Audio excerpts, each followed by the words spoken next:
workers safe. From finding ways to reduce risks to keeping safety supplies in stock. And for that, he relies on Grainger. Grainger offers a broad range of quality products and next-day delivery, so he can always play it safe. Call 1-800-GRAINGER, click Grainger.com, or just stop by. Grainger, for the ones who get it done. To help those who want to be helped, but may not be able to afford it. That's what PGA Tour winner Grayson Murray had envisioned for a foundation before he sadly took his own life at just 30 years old. His parents channeled their grief into creating the Grayson Murray Foundation, carrying out his vision to help those struggling with mental health and addiction. To donate and learn more, visit GraysonMurrayFoundation.com. ESPN 710, Los Angeles Sports. And it is the biggest show on the radio. Mason and Ireland is on for your Monday afternoon. Mason, Ireland, best show on the radio. Here we go, Monday, the 18th of August. And the Hall of Famers are on. And yes, just one Hall of Famer, Johnny I's here in the flesh. John Ireland in the flesh, not the Idaho compound, but he's here in person. You know why? Because Mike Trudell is sitting in for Mace today. Ball knowers. John Ireland, Mike Trudell. We'll talk about the Dodgers over those stinking, gutless little brother Padres this weekend. Plus the Rams preseason football. And of course, I think we'll work in some Lakers, don't you? Let's do it. The biggest show on the radio. Hi, this is Matthew Stafford of the LA Rams. The biggest show on the radio. This is Mason and Ireland. Mason and Ireland with Trudell, your Monday afternoon right now. Good afternoon. Good afternoon. Hey, gang's all here except for Mace. He's on kind of permanent vacation. But Wait, permanent? Wait, no, well, not permanent. he's on vacation most of the time. I'm here. He's not during the summer. Yeah. And vice versa. He's in the same place that he was in last time I was on the show. Yeah, I think he's in Hawaii. Yeah. But we are amply covered by my friend Mike Trudell, who is here, and we have a bunch of stuff to tackle. Laura's here. Brian's here. Laura, I want you to keep an eye out for something, okay? Yes, sir. Sean McVay is going to talk to the media after practice today, and he's going to tell us the mystery of Matthew Stafford's back. Now, we have the right guy filling in for Mace today because Mike Trudell has had a bad back for as long as I've known him. And Otherwise in great health, though. Yeah, but you are still very athletic. You're competitive. It's fused. It's sealed together. So what's your level of concern with Stafford's back? I don't know. Let's hear what McVay says today. Yeah. It's Laura, keep an eye out for that, okay? Gotcha. Yeah. All right. So we got a lot of stuff to get to, and we shall. But I want to start with where we ended up with Travis and DeMarco. The Dodgers and the Padres come into this weekend series. The Padres have all the momentum. They are a game ahead of the Dodgers when the series starts. Dodgers win Friday, win Saturday. Well, before you get to Friday, though, so I'm doing the show with Cappy on Friday, and this is when the Max Muncy news breaks. Okay. So this That is, he went on the injured list again. Yeah, so this is peak, I think, for any, not the sky is falling necessarily. I mean, Funches was freaking out, so that some people were losing it. But, okay, on top of how badly they're playing, they're going to play the Padres. The Padres are playing much better. They won 5 in a row. Muncy's not going to be out. Who knows? Maybe until the postseason if they can't get the oblique in order. So that was kind of the peak, John, of people worrying about the Dodgers. Right. And then they do this. And then it all goes the Dodgers' way. And I'm beginning to think that the Dodgers just have another gear that other teams don't have. But here's where I want to start. And if Mason were here, he would go hard the other way on this. But, Laura, you're a Dodger fan, right? I am, sir. Brian, Dodger fan, right? Oh, yeah. Mike, you're kind of an adopted Dodger fan. I knew you grew up in Minnesota, but your kids all the games they've been to have been Dodger games. No, I mean, right? and I'm basically a full convert at this point. Like I can't root against the Twins, right? My Minnesota team, but I've done nothing but watch the Dodgers since 2008 now. Okay, so what Mason wants is title or bust. He wanted Dave Roberts fired last year if he didn't win the World Series. That's how championship or bust Mason is. He just. And I yelled at him every day. I go, you can't get rid of Dave Roberts even if he goes out in the first round. He's like, yes, I can. I want. So blah, blah, blah. I would rather have, you guys tell me if I'm crazy. I would rather have this, what we have now, a tight pennant race when these teams are 1 or 2 games apart, then the Dodgers be up by 10 games right now. And the reason is it's a race. It's entertaining. I care about whether or not the Padres win or lose whoever they're playing. If the Dodgers are up by 10 games, I'm not sure any of that applies. Would you, as a Dodger fan, rather see them 10 games up or 2 games up? Because I'm in the 2 games up camp. No, John, I can't go with you there. Whatever my team is, I want to be as far ahead as second place as possible, period. Brian, how about you? I'm kind of in your boat here, where I feel like the Padres coming up this season, them dropping down, it kind of brought a little more fire out to them, a little more pep in the step. But I just wish it had this race at like the 115 kind of win marker. Like, right. I feel like that they were both killing both everybody. Both over 100. Then it would be best of both worlds. Yeah, because you and Mason were morons. You both said they're going to win 115 games. They have to have the talent to do it. Right. It's just not happening. Laura, you want the 10-game lead or the 2-game lead? I'll split with you guys. Give me a 7 or something like that. Because I wasn't panicking last week. I was in it was not even high alert. I was in alert. Mason was in high alert. I was like, they're going to be fine. So I don't want tight 2. And a 10 is fine, of course, the better. But yeah, give me like a 5. I'm okay with that. Well, this goes back to your bet with Travis, John, and I'm going to try and split the baby on that. Like, I have never been worried about the Dodgers. There's always been a reason why they haven't been playing at their peak this year's usually been injuries. But if I offered you that bet and I said you can take either side, what side would you take? No, you take the field. Like, I want the Dodgers to win, but it's not because of anything else other than in any team sport, repeating is a very, very difficult mental challenge. Now, do the Dodgers have the talent to overcome that? Like, say, the last team that did it frequently would be the Warriors once they got Kevin Durant. Right, but nobody's done it in baseball since the Yankees at the start of the century. Right, and I think mentality and just kind of the je ne sais quoi, all of that filters through a baseball clubhouse, that I do think has been a factor this summer for the Dodgers, and where they're kind of like, oh, man, the Angels are playing this like it's the World Series. Are we really able to bring it to this level? Now, they were for the Padres, and I think that's because the Padres actually threatened them in the playoffs last year. They respect the talent that the Padres have up to an extent, so you got to see them dialed in. We mentioned the starting pitching, John. That certainly helps when all of your starters they've can been go great. Deep into the game. And then you don't have to stretch the bullpen, so the bullpen is better than people think because the bullpen, it wasn't good because it was stretched. So I'm not, I can't make an argument for any team being better than the Dodgers. I can't. I won't. It's not true. I can make the argument, though, that this mounting level of fatigue and everybody taking their shot and history, that catches up at some point. But when is it going to be? It may not be until the divisional series. It may not be until the World Series. So I would hesitantly take the field, but we're not going to deny that the Dodgers are the best team. So I was in your job. I was the Lakers sideline reporter when they had the Kobe Shaq three-peat, 2000, 2001, 2002. You were with us, even though you weren't necessarily doing sidelines yet, when they went 3 times in a row, when they went 08, 09, and 10. Well, so I joined after the loss to the Celtics, right. So they won my first 2 years here. Yeah. Okay. Yep. I think you're right when you say repeating is one of the hardest things to do, because I don't care what anybody says. If you've won it, you're just not as hungry as someone who hasn't. Yeah, by human nature, you can't be. Kobe is. They're the Yeah, exceptions. you're right. But Every once in a while, else. you will meet someone in your life that gets physically ill if they lose. Mm-hmm. Jimmy Johnson, the football coach, was like that. I covered him in Southeast Texas. Kobe was like that. Tiger was like that. They can't. It ruins their whole being if they lose, and they won't be right until they fix it.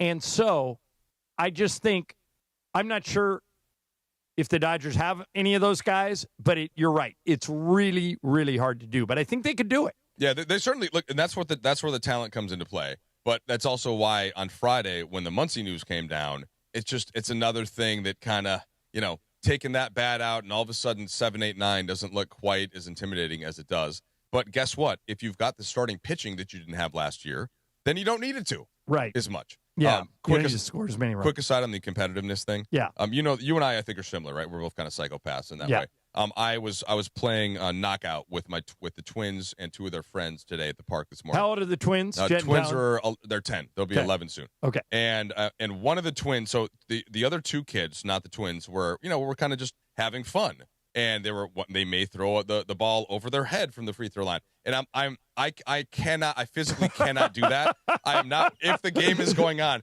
Like, I am trying to make my shot. Did you get on him for not taking it seriously? No, because I don't want to be that guy. Right. So I want that. But one of the twins kind of went along with that, and he didn't try to make his layup, and he let one of his friends score, and I had to stop myself to be like, hey, man, we don't do that in this house. And I'm like, no, look, if you're, but the twin that did take every shot seriously. Yeah. I kind of looked over and just smiled approvingly. There you go. Does this make me a psycho? Absolutely not. Okay. All right.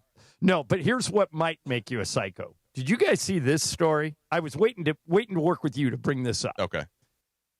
So I'm checking my email, and I literally, sitting by myself, my mouth just flew open. The subject of the email was Little League World Series odds.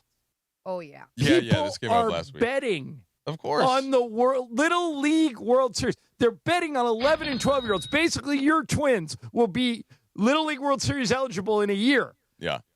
Mason bet.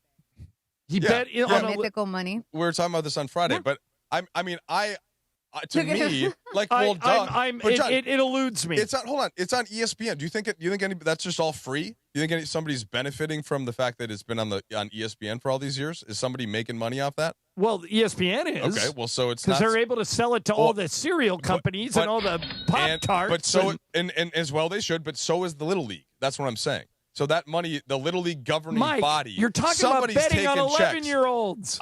Sure, but like betting. There is no but to this. You don't bet on 11-year-olds. It is morally wrong. How do you sleep at night? It's not just that. To me, what's worse, if you want to make a moral argument about betting, it's people that don't have a lot of money losing it by playing slots. And then that money or like the lottery tickets or something. It's more palatable to you to have them lose it betting on 11-year-olds? Yeah, whatever. What does that have to do with the 11-year-olds? That's ridiculous. Yeah, if you're gonna bet, sure. What's the difference between really betting on bet kids? mythical money on the Little League World Series? Yes, he did. He has gone and he lost. Good. Yeah. He deserves it. I don't. He has gone round the bend. I'm not a big bettor, but let me look at these odds. So who do we got? Is Hawaii still undefeated? What is wrong with you? Brian, is Hawaii just ridiculous? Who's the favorite right now? Well, I will say Mason did bet on Hawaii, and he lost both his bets on them. Good. So, they lost. They lost. Yeah. Who's still in it? I think I saw Massachusetts beat Texas. I think there's a team from Nevada in there right now. They're 2-0, and I think Vegas? they might be one of the better ones. Yeah, they're from Vegas. Okay. All right. Then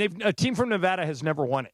Of course, was it last year or 2 years ago that El Segundo won the whole thing? 2 years ago, yeah. Yeah, they're last great. year a team from Florida won it. Okay. Yeah. I will say, too, Little League actually came out on Friday after all this news of the betting and put out a statement that said, we don't condone this and you should not be doing it. Yeah, it was very holier than thou. But then I'm like, well, if you don't condone it, then you also have a problem with it being on ESPN because that's what's leading to it. Anyone stupid enough, Mike Trudell, Steve Mason, to bet on 11-year-olds. Hold on. I have never bet, for the record. I'm just supported I'm just saying I'm open to the concept. Yeah, you're an idiot.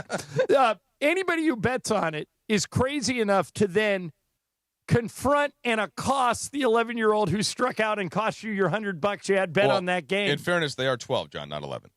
You're just ridiculous. just saying. All right, coming up next, we will talk Lakers.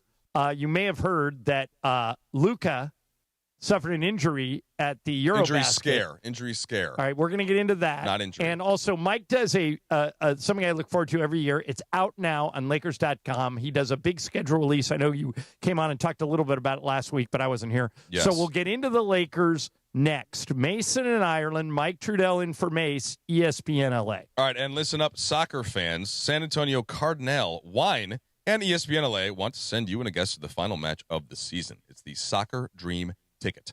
Enter for your chance to win now at soccerdreamticket.com. That's soccerdreamticket.com. It's brought to you by San Antonio Cardinal Wine, the perfect game day wine. Mason Arnold. Tonight, history happens on ESPN television. Don't miss Rich Eisen's return to SportsCenter for the first time in over 20 years.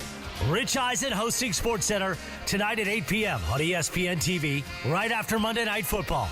I can't wait. I remember growing up watching Rich do SportsCenter, and Rich Eisen's back on SportsCenter tonight at 8 o'clock after Monday Night Football, tonight on ESPN. Back when I played, leg cramps were no joke. Fourth quarter, overtime, practice, even when I got home, they would hit out of nowhere. Had I known about Highland's leg cramps back in the day, I would have a locker full Tuesday of the stuff. at 5 now p.m. I'm retired, We will announce the new football season fall on-air lineup. Are you ready? 5 p.m. Tuesday with Sedano, with Kappa, and me as we announce our new weekday lineup. Coaches, all of us, grab Highland's leg cramps and get it today at Walmart, Walgreens, or CVS. Ignite your afternoons at Waba Grill's $5 happy hour with our 5-piece pork veggie dumplings and a value-size premium one beverage drink, like our tangy passion fruit lemonade. Enjoy $5 happy hour weekdays after 3 p.m. Only at Waba Grill. Hey, it's Greg Bergman. If you aren't joining Marcus Grant, Parker Bell, and myself every morning on the Blue Review from 8:30 to 8:55 on the ESPN LA YouTube page, what are you even doing with your mornings? We break down everything from Shohei hitting bombs to Tanner Scott blowing saves. We talk about the highs and don't brush off the lows. Always honest and talking how we feel. It's all thanks to LAX, where changes are arriving daily and transforming the travel experience. The Blue Review every morning from 8:30 to 8:55 on the ESPN LA YouTube page. The Blue Review. The Blue Review. Adam Schefter here for Vivid Seats, your ultimate destination for all your sports and concert needs this summer. With a game-changing rewards program and an unbeatable selection of tickets, they make it easy for every fan to watch their favorite teams and players in action. Catch every home run and thrilling comeback in person from your favorite seat. Plus, every ticket is backed by a 100% buyer guarantee, giving you peace of mind with every purchase. Visit VividSeats.com or download the app today. Vivid Seats, the official ticketing partner of ESPN. Whether you're building a single roof or a successful roofing business, roofing contractors like you need the right tools for the job, and software is no exception. Service Titan is on a mission to be the most powerful software platform for the trades, with purpose-built technology proven to maximize revenue, streamline operations, and deliver 5-star customer experiences. We are taking roofing companies like yours to the next level and beyond. Service Titan, we are built for this. See what we can do for roofers at servicetitan.com. Hi, this is Matthew Stafford of your Los Angeles Rams. This is Mason in Ireland on your home of Rams football, 710 ESPN.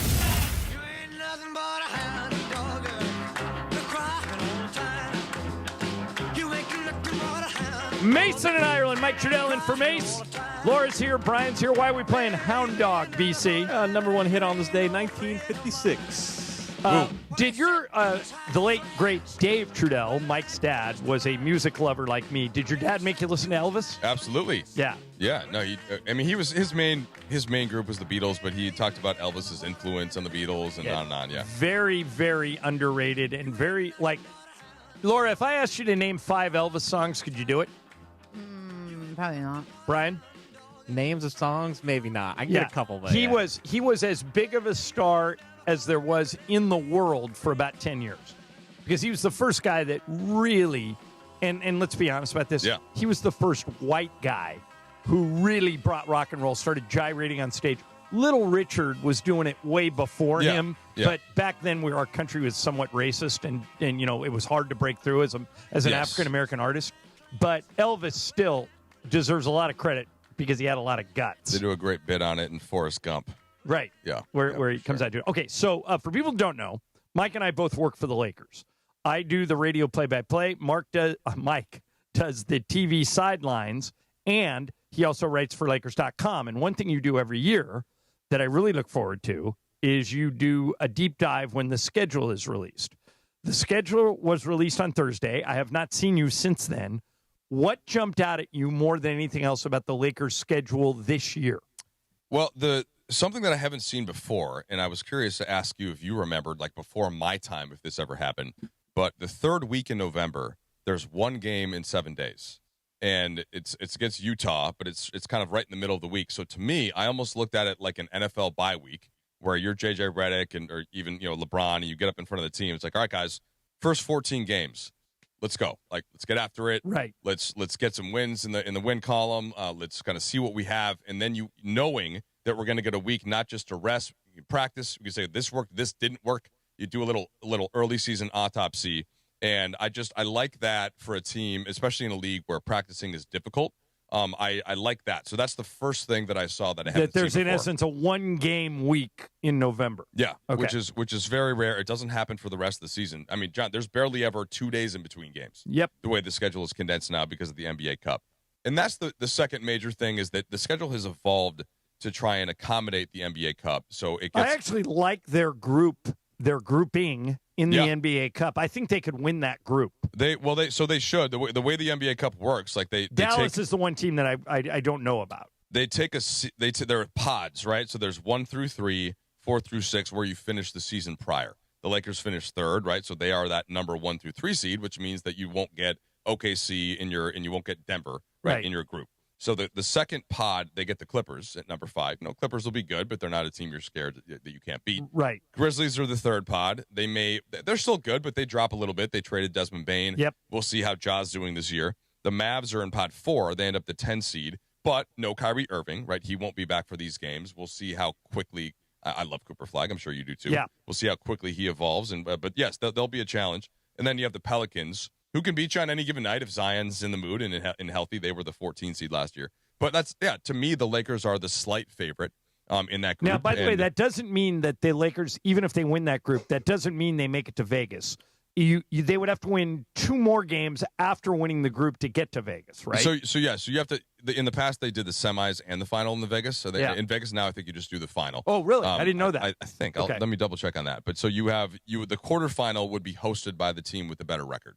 So if you get at that point of the season, yeah, okay. So if you get out of your group and in what they're in West Group B, and you're the number 1 seed, and if you're 4-0, and then if the winner of Group A, you play them, whichever team has the better record to that point, I think would host it. Okay, let's get to the story that came up in Supercross Talk. Luka Doncic was hurt playing for Slovenia in Eurobasket over the weekend. It appears not to be serious. Matter of fact, they have greenlit him to play tonight. They have a game against Great Britain tonight, and he's expected to play in it. But, Mike, if you're the Lakers, do you ask him to shut it down in the offseason, especially considering his injuries? So, first of all, the Lakers aren't going to officially comment on anything that happens for Slovenia, so I've just been following Mark Stein, right, who's there. Yeah. He said, update today, Luka Doncic has been cleared to play for Slovenia in Tuesday night's home game against Great Britain. So going back to, because I saw the first. And by the way, that's for us. That's overnight tonight, right? Yeah. Yeah. So Stein had reported. Let's see. I guess it was 2 days ago. Luka was diagnosed with a right knee contusion. So which is about just a bruise. That was the best thing you could have had. And then he went. He was back to practice or scheduled to be back at practice today. And then again, as Stein updated, it's cleared to play. So to get to your question, Luka is a professional. He's been a professional since he was like 12. Right. Okay. He moved to Real Madrid as a teenager. By the way, that's not exaggerating. No, it's not embellishment. 12 or 13 is when he signed his first contract. Yeah, and he was winning like EuroLeague MVPs when he was 18. So so he knows he's a pro. You don't have to worry about like when he plays and not. And in terms of the national team, that's his prerogative. I don't think the Lakers would get involved in telling a player to play or not for their national team if they would want to. Now, my personal opinion, I would rather a guy play organized basketball in the offseason, referees, coaches, etc., than just go and play pickup. And so I am not somebody that says shut it down in the offseason. Well, limit your risk, injury risk, whatever. If Michael were here, that's the point he would make. He says when he played, Michael Thompson, he shut it down in the offseason. For a month or two. He said for at least 2 months. He Yeah. said he would not pick. He said he cross-trained. He played tennis. He played volleyball. He went running. He used other muscles. I'll go back and answer the question that I asked you. If I was Rob Pelinka and if I was J.J. Redick, I don't think in good conscience I can ask somebody not to play for their national team. I think that's somebody's right.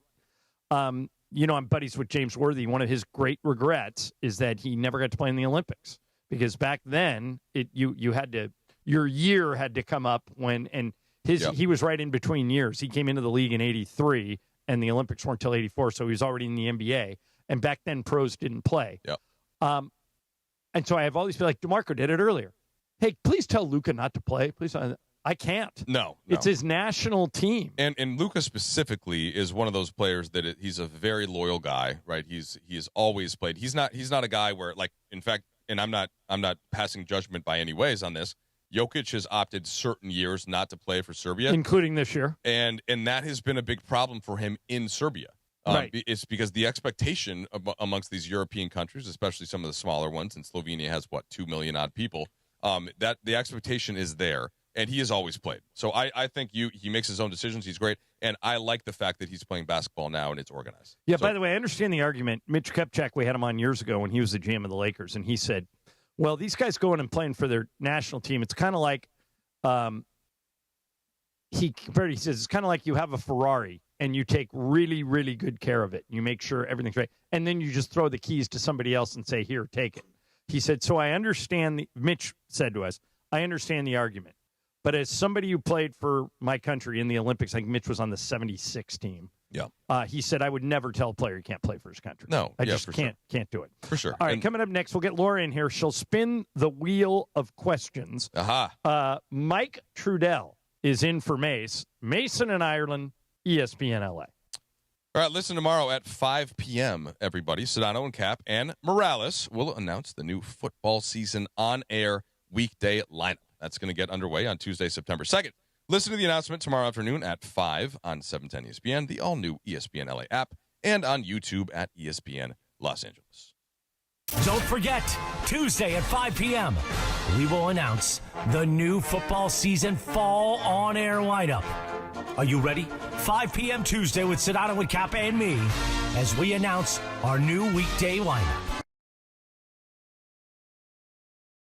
More worried about LeBron retiring than you. I don't know what you would talk about if LeBron ever retired. Like, you would start finding his social media posts about anything. Look at this face. What? LeBron? He doesn't like steak, eats pork on Wednesdays? What? That's not kosher. What's he doing? Yeah, what? LeBron eats his eats carrots, doesn't eat broccoli? What are we talking about here? Man, they're too crunchy. Carrots. Does he dip them in hummus or not? What kind of hummus? Exactly. Original classic, or are we talking pine nut here? You feel me? We talking roasted red pepper hummus here? Sedano and Cap on 710. The fun way to drive home. Sedano and Cap. Don't navigate the legal system alone. Hey, it's Travis. At the personal injury law offices of Joseph S. Normand, they will fight tirelessly to get you the max compensation you deserve. Joe and his team understand the emotional and financial toll that an injury can take on you and your life. Call 213-747-2000 or visit normandlegal.com. The law offices of Joseph S. Normand have helped thousands of people like you recover millions of dollars in settlements and verdicts. Visit normandlegal.com or call 213-747-2000. Your recovery is their priority. Get ready, LA. AARP Los Angeles and ESPN LA teaming up to kick off the 2025 football season in style. We're giving away a pair of tickets for 2 lucky winners for the first professional football game of the season right here in LA. No purchase necessary. Got to be 18 or older and a legal U.S. resident to enter. Void where prohibited. Promotion runs August 4th through August 22nd. Visit aarp.org/Los Angeles. This giveaway administered by AARP. Enter now. A SoFi personal loan is here to help you achieve something once thought impossible: overcoming high-interest credit card debt. Walk the tightrope of your finances with one low, fixed-rate monthly payment, no fees required, and as soon as the same-day funding. That's right. Pull off your own debt-defying stunt with a SoFi personal loan. Visit SoFi.com/trick to learn more. Loans originated by SoFi Bank, N.A., member FDIC. Terms and conditions apply. NMLS 696891. In theaters now, Marvel Studios' The Fantastic Four is the #1 movie in the world. Yes! Hell yeah! It's unlike anything Marvel has done before. We face a danger that has threatened our family. And now it's certified fresh. I will not sacrifice my child for this world, but I will not sacrifice this world for my child. And it's one of the best superhero movies of all time. Marvel Studios' The Fantastic Four. In theaters now. Rated PG-13. Some material may not be suitable for children under 13. And it is the biggest show on the radio, Mason in Ireland, here each weekday. You know what it's time for? What is this? It's time for Wheel of Questions. Producer Brian Cohen, are you ready with that wheel? Hit it, Jack.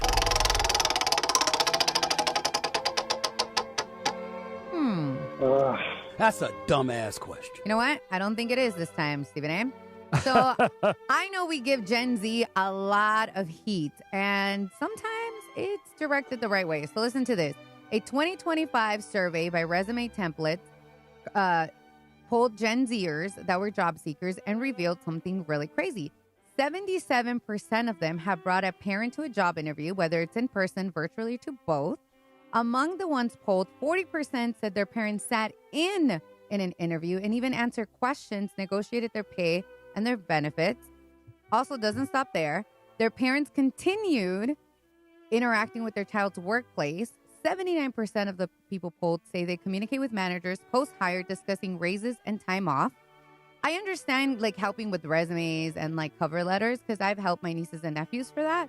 But sitting in is wild. So if you guys were hiring for a position, how would you react to someone bringing in their parent to an interview? Not well. Matter of fact, when I saw this story, I don't think my mom can tell you the name of any boss I've ever had. Not only has she never met one of them, I've never told her about any of them. Myrna doesn't know Tim? No. And I think that this is a complete disconnect for me. Trudell, you're 20 years younger than I am. What's with bringing the parents to the job interview? I don't get this one. Well, Laura, I had to Google while you were talking. So Sure. Gen Z is like 97 to 2012. Is that Yeah, right? under 27 years old. Okay, so so this is not quite my kids. My 10-year-olds were born in 2014, so they're not quite there yet. But to me, it's an immediate disqualifier. The second the parents walk in the door, period. Let me make one exception. If it's their first job and they don't drive, and you have to drive them to the interview, but even then, Mike, I would sit in the car. Yeah, of course. Yeah. But then I could see involving your parents.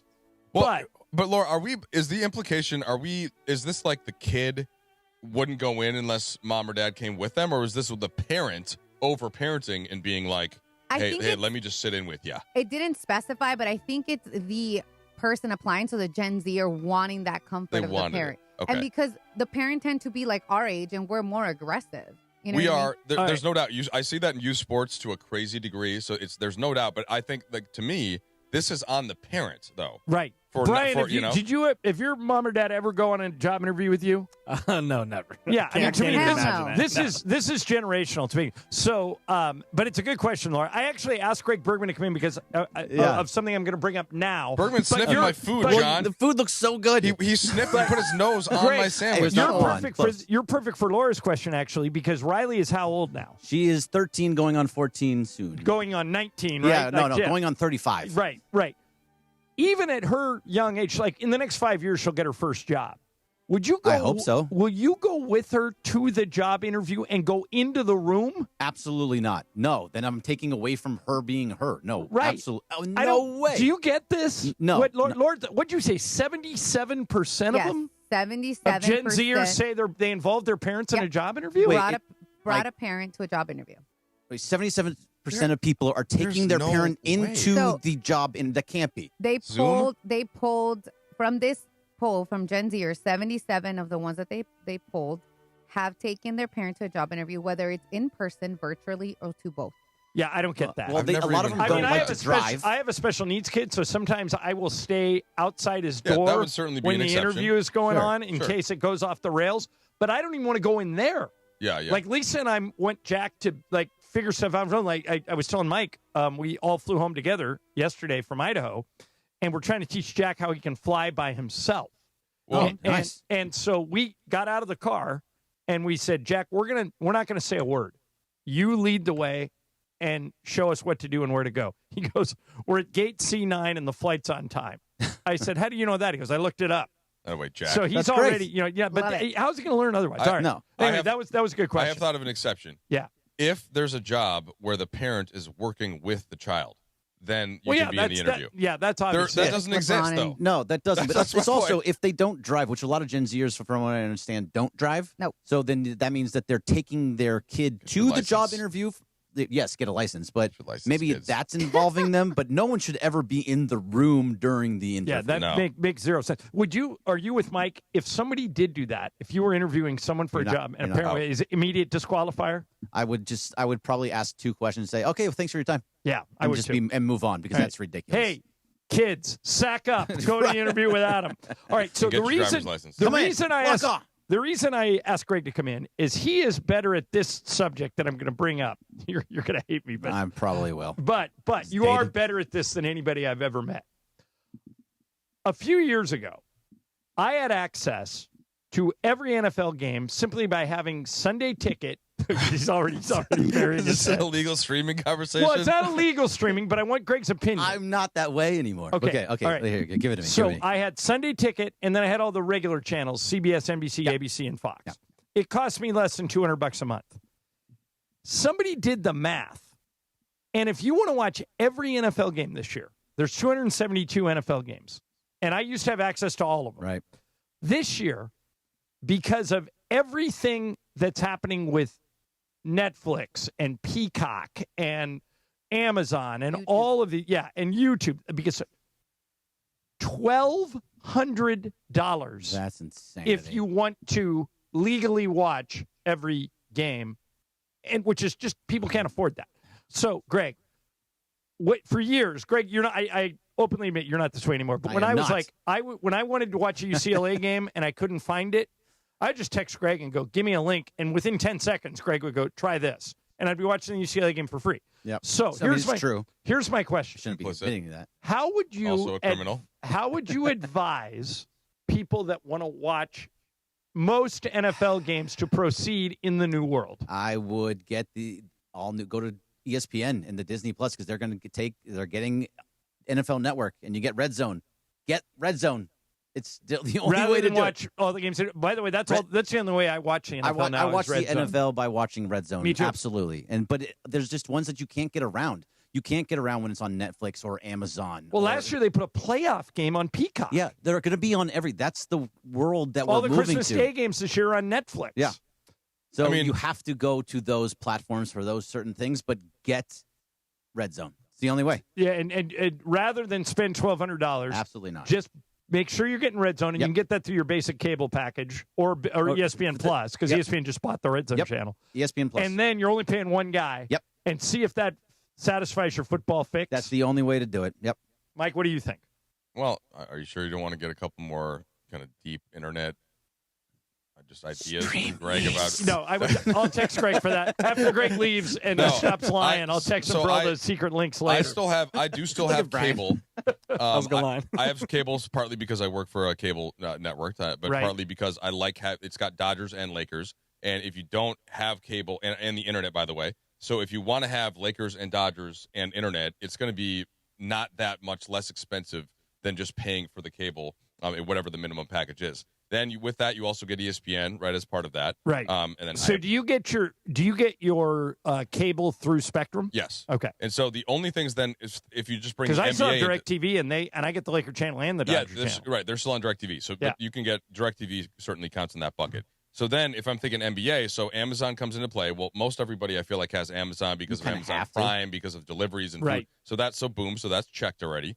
Then you have Peacock. Now I have Peacock because of the English Premier League. So I have to watch Manchester United. We had a tough loss yesterday, by the way. Thank you to the great folks at Cosm. Had a great time. Amazing you went to watch the game? How amazing is the place? It's amazing. It was still haven't been there. It was not as amazing when we went down 1-0 because our goalkeeper I want to ask you about that play. It's brutal. Okay, so but point being, it's not that if you just add one of those, or let's say you have one of the other, Amazon or Peacock, then just like find a buddy who has one and go halvesies and use their login and in your halfway. Yeah, they're starting to crack down on password sharing. Also, yeah, exactly. But that's limited though. I feel like that's it. If you don't just take your friends' ones, address, give them one. It's not easy, but I'm saying rather than paying for all of them, if I could just get one from a buddy and then give them one back, then I feel like that trade-off works. I think, to Greg's point, I think the best way to go might be make sure some way, by hook or by crook, you get Sunday Ticket because they'll track every game for you. Well, I get that through cable. You get Red Zone's part of my cable package. Right, but here's the problem. The standalone games, Monday Night Football, Sunday Night Football, are not part of Sunday Ticket. You're going to have to pay for it. Right. So, but those games, at least the Sunday night and Monday night games are on, like, everybody's got ESPN, everybody's got NBC. Thursday night, most people have Amazon. Right. And I think if you don't have Amazon, you're going to have to get it because they're starting to go into the sports world. And it starts getting into those games that are like 6 o'clock in the morning, and they put it on Peacock or they put it on Disney Plus, which you can now it will all go together. In England or yeah, whatever. the England games, yeah. Like when they do the Disney games when it's Toy Story version or like Simpsons version. They're in Germany now too. Right. It's going to be in Australia next year. Yeah. Yeah, and it's going to be harder and harder to watch every game affordably. Yeah, but I think Greg, you're onto something. I think that's a good tip. By the way, Trudeau, you brought this up, and do you ever watch English Premier, Greg? No, I don't really understand. Okay, so I don't either. It's a lot. I don't either. Mike is my my soccer Yoda. So years ago, I only watch Manchester United games. That's it. Okay, don't watch any other games. That's right, John. And yesterday, it's been a couple years, but hey. Yesterday I'm watching the game, and they lost. It was their first game of the season. They lost on a set piece, corner kick. And Mike, here's what I don't understand: the goalie to me seemed like he was in position, and then picture a mob at a concert forms in front of the goal, and the whole mob pushes the goaltender into the net. And so when he gets his hand on the ball, he's already in the goal. So it's a goal. And they lose 1-0. What should the goaltender have done there? No, Be on the other side of the line. He just not been. Tim Howard was working the game. He was a great goalie, and Tim Howard blamed the goalie for it. Yeah, just not be a weakling. Like, don't let yourself get pushed. Don't be a wuss. This is United tried to do the Zach same thing, and the Arsenal keeper just like shoved somebody out of the way and then bashed the ball away. Our keeper just kind of kind of flailed his arm and like swung it towards the ball and kind of made contact. Yeah, it was kind of he kind of pussyfooted it. Yeah, didn't he? there's a way to Well do. done. It's like any contact, right? In soccer, like if you're arm to arm, you're fine. Once you go like this, you can't do that. That's a foul. But Saliba, who's this big center back for Arsenal, was just sort of shoving the goalie back, and he just let himself get shoved. So that's on us. The goalie, it's the goalie's fault. Okay, the other so side should have won the game. Howard said something that I thought was weird. He said the minute he was starting to get pushed back in the goal, he should have gone down like he had been pushed because it would have caused a whistle. But if they don't blow the whistle, then it's an automatic goal, right? You could do that too. But then you're putting your fate in the hands of the referee. I would just rather be tough. In fact, do you want me to show you how I would do it? Greg right here. Yeah, you're watching on YouTube. Go ahead. I'm going to knock you down. No, all right. So look. Okay. So Greg, I'll play this. Okay, Mike's playing goal. I'm the goalie. You're the goalie. And Greg, the goal's where Aaron Donald is over there. Push back. Yeah. Here's what our goalie did. Yeah. And then, the goalie allowed himself to get pushed. So he just has to be more fit. Yeah, he has to be. Push back. Yeah, he has to be. Bottom line, he has to be more physical. Yes. And he's not our main. He's not our first choice goalie. In fact, he should be the third choice goalie. Should he bench for that? Yes, he sucks. He should be benched because he sucks. sucks. So where was the first goalie? He had a hurt hamstring, and he's like not fully fit. But he's not great either. The guy that we need is Emiliano Martinez. But I'll save that for later in the show. Maybe if you really need to have a dead segment. But there's also a goalie from PSG who they're trying to push out that we could get. But the guy they had yesterday was the problem. Get him out. All right, okay. Get him out. Lost me my first game. Got it. All right, of the season. Greg, last thing before we let you go back to your day job. How much am I allowed to, for lack of a better word, tease tomorrow night's 5 o'clock announcement? Can I give any details at all, or just shut up and say nothing? No details whatsoever. Just shut up and let it happen at 5 o'clock. Because it's pretty major. It is pretty major. I think this is the right way to do it. Okay. To say it's pretty major. All right. I can say something though, can I? No. You have to play the same rules as me. What I will say, and Greg, you can comment on my comment. Okay. Is it's as big of an announcement. If you're a what we call a P1, a daily listener, it's as big of an announcement as we've had all year. It ranks right up there with us re-signing the Lakers and re-signing the Rams. I think in importance, it's right there. Oh, absolutely. Am I guilty of embellishment there? No, absolutely not. That is, it's way at the top there. If we would have done what we did last year, where we had like the announcement week, this would fit right into the middle. Okay, so tomorrow, 5 o'clock, they're going to announce it on Sedano and Cap, and basically There are changes coming to our fall lineup. Can I just make one Significant guess? changes. Well, Yeah. So first of all, it's not Thompson and Trudell. Okay, that's not going. Unfortunately, you and Michael are not coming back. Is Conforto joining Bergman? First of all, he went 3 for 8. I said he was going to get some hits this week. Is he joining the True Blue? It's a Blue Review. The Blue Review. Is he joining the Blue Review? If he wants to, he can. Conforto and Bergman, Blue Review. Hey, Greg, Yeah. serious question. Yeah. If the Dodgers called and said, hey, Michael Conforto, I know you guys are really down on Michael Conforto, but he's a great guy and he wants to come on the Blue Review. What do you say? Absolutely. Oh, he wants to co-host the Blue Review. He wants to go totally into fine. media. I would. By the way, for people who don't know welcome what on at any time that he wants. For people who don't know what we're talking about, explain what the Blue Review is. The Blue Review is on from 8:30 to 8:55 every day on the ESPN LA YouTube channel, and it is me, myself, Parker Bell, and Marcus Grant just talking baseball and talking about the boys in blue. So as much as you have shamelessly ripped Michael Conforto deserves it. and put him on a bus out of here pretty much weekly since the start of the season, you would welcome him as a guest on the Blue Review. Why not? I think we could just have an honest and open conversation about What's your what's first going question? on. Well, hi, how are you? Yeah. Okay, but no, Conforto, what's your first question? So what is happening to you at the plate that you're consistently grounding into double plays and striking out? Well, that was the old Conforto. I had 3 hits yesterday in the game in a big game against the Padres. So I'm on the right track. I'm moving forward. And that's great. So you did have those 3 hits, but also, they were all singles. Two you have not 2 hits. It was 2 for 4. Well, he was 2 for 4 in that game. One He had the 3 for game. So 3 for the weekend. 3 right? for the weekend. 3 for the I'm weekend. just giving you an opportunity to jump on him. Okay. These were singles. There's not home runs, they're not doubles, and for the most part, when the bases are loaded, you're getting out or hitting in double plays. What can you change that will to ease that up? I've figured it out. You figured it out? Yeah. The Michael Conforto you saw in the Padres series is the Michael Conforto you will see moving forward. That's great. What did you change to get there? I stopped listening to the Blue Review. All right. Tomorrow morning, you're back. Blue Review, 8:30. Blue Review, 8:30, 8:55 with Parker Bell and Marcus Grant. And your advice to people that want to steal football like you used to is legally purchase Sunday ticket. Legally purchase Sunday ticket and everything else. You are a corporate lackey in every way now. Use your profits to the full extent. Use your profits from the Little League World Series gambling that you're going to do. Can you that believe John these endorsed. morons, Trudell and Mason, bet on the Little League World Series? Bet money. Money? I'm not pro betting in general. I'm just not getting outraged about the Little League World Series betting as opposed to other morons. betting. Yeah. Mason deserved to lose all the money he lost over the weekend. All of it, all right, coming up next, Sports Graffiti, 877-710-ESPN, 877-710-3776. Sports Graffiti next. Thank you, Greg. ESPN LA. Tonight, history happens on ESPN television. Don't miss Rich Eisen's return to SportsCenter for the first time in over 20 years. Rich Eisen hosting SportsCenter tonight at 8 p.m. on ESPN TV, right after Monday Night Football. I can't wait. I remember growing up watching Rich do SportsCenter, and Rich Eisen's back on SportsCenter tonight at 8 o'clock after Monday Night Football, tonight on ESPN.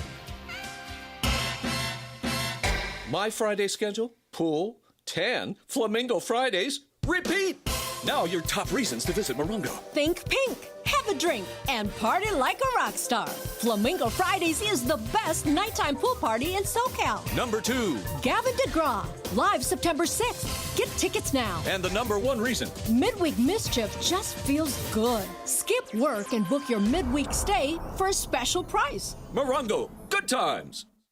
Rams fans, the 2025 Rams regular season is right around the corner. Don't miss any regular season home games this year with marquee matchups against the 49ers, Lions, Texans, Buccaneers, and more for only $97 per game. In addition, get home playoff ticket access, interest-free monthly payment plans, and stadium event pre-sale access. Visit therams.com/2025. Again, that is therams.com/2025. Secure your season tickets and see you at the Rams house.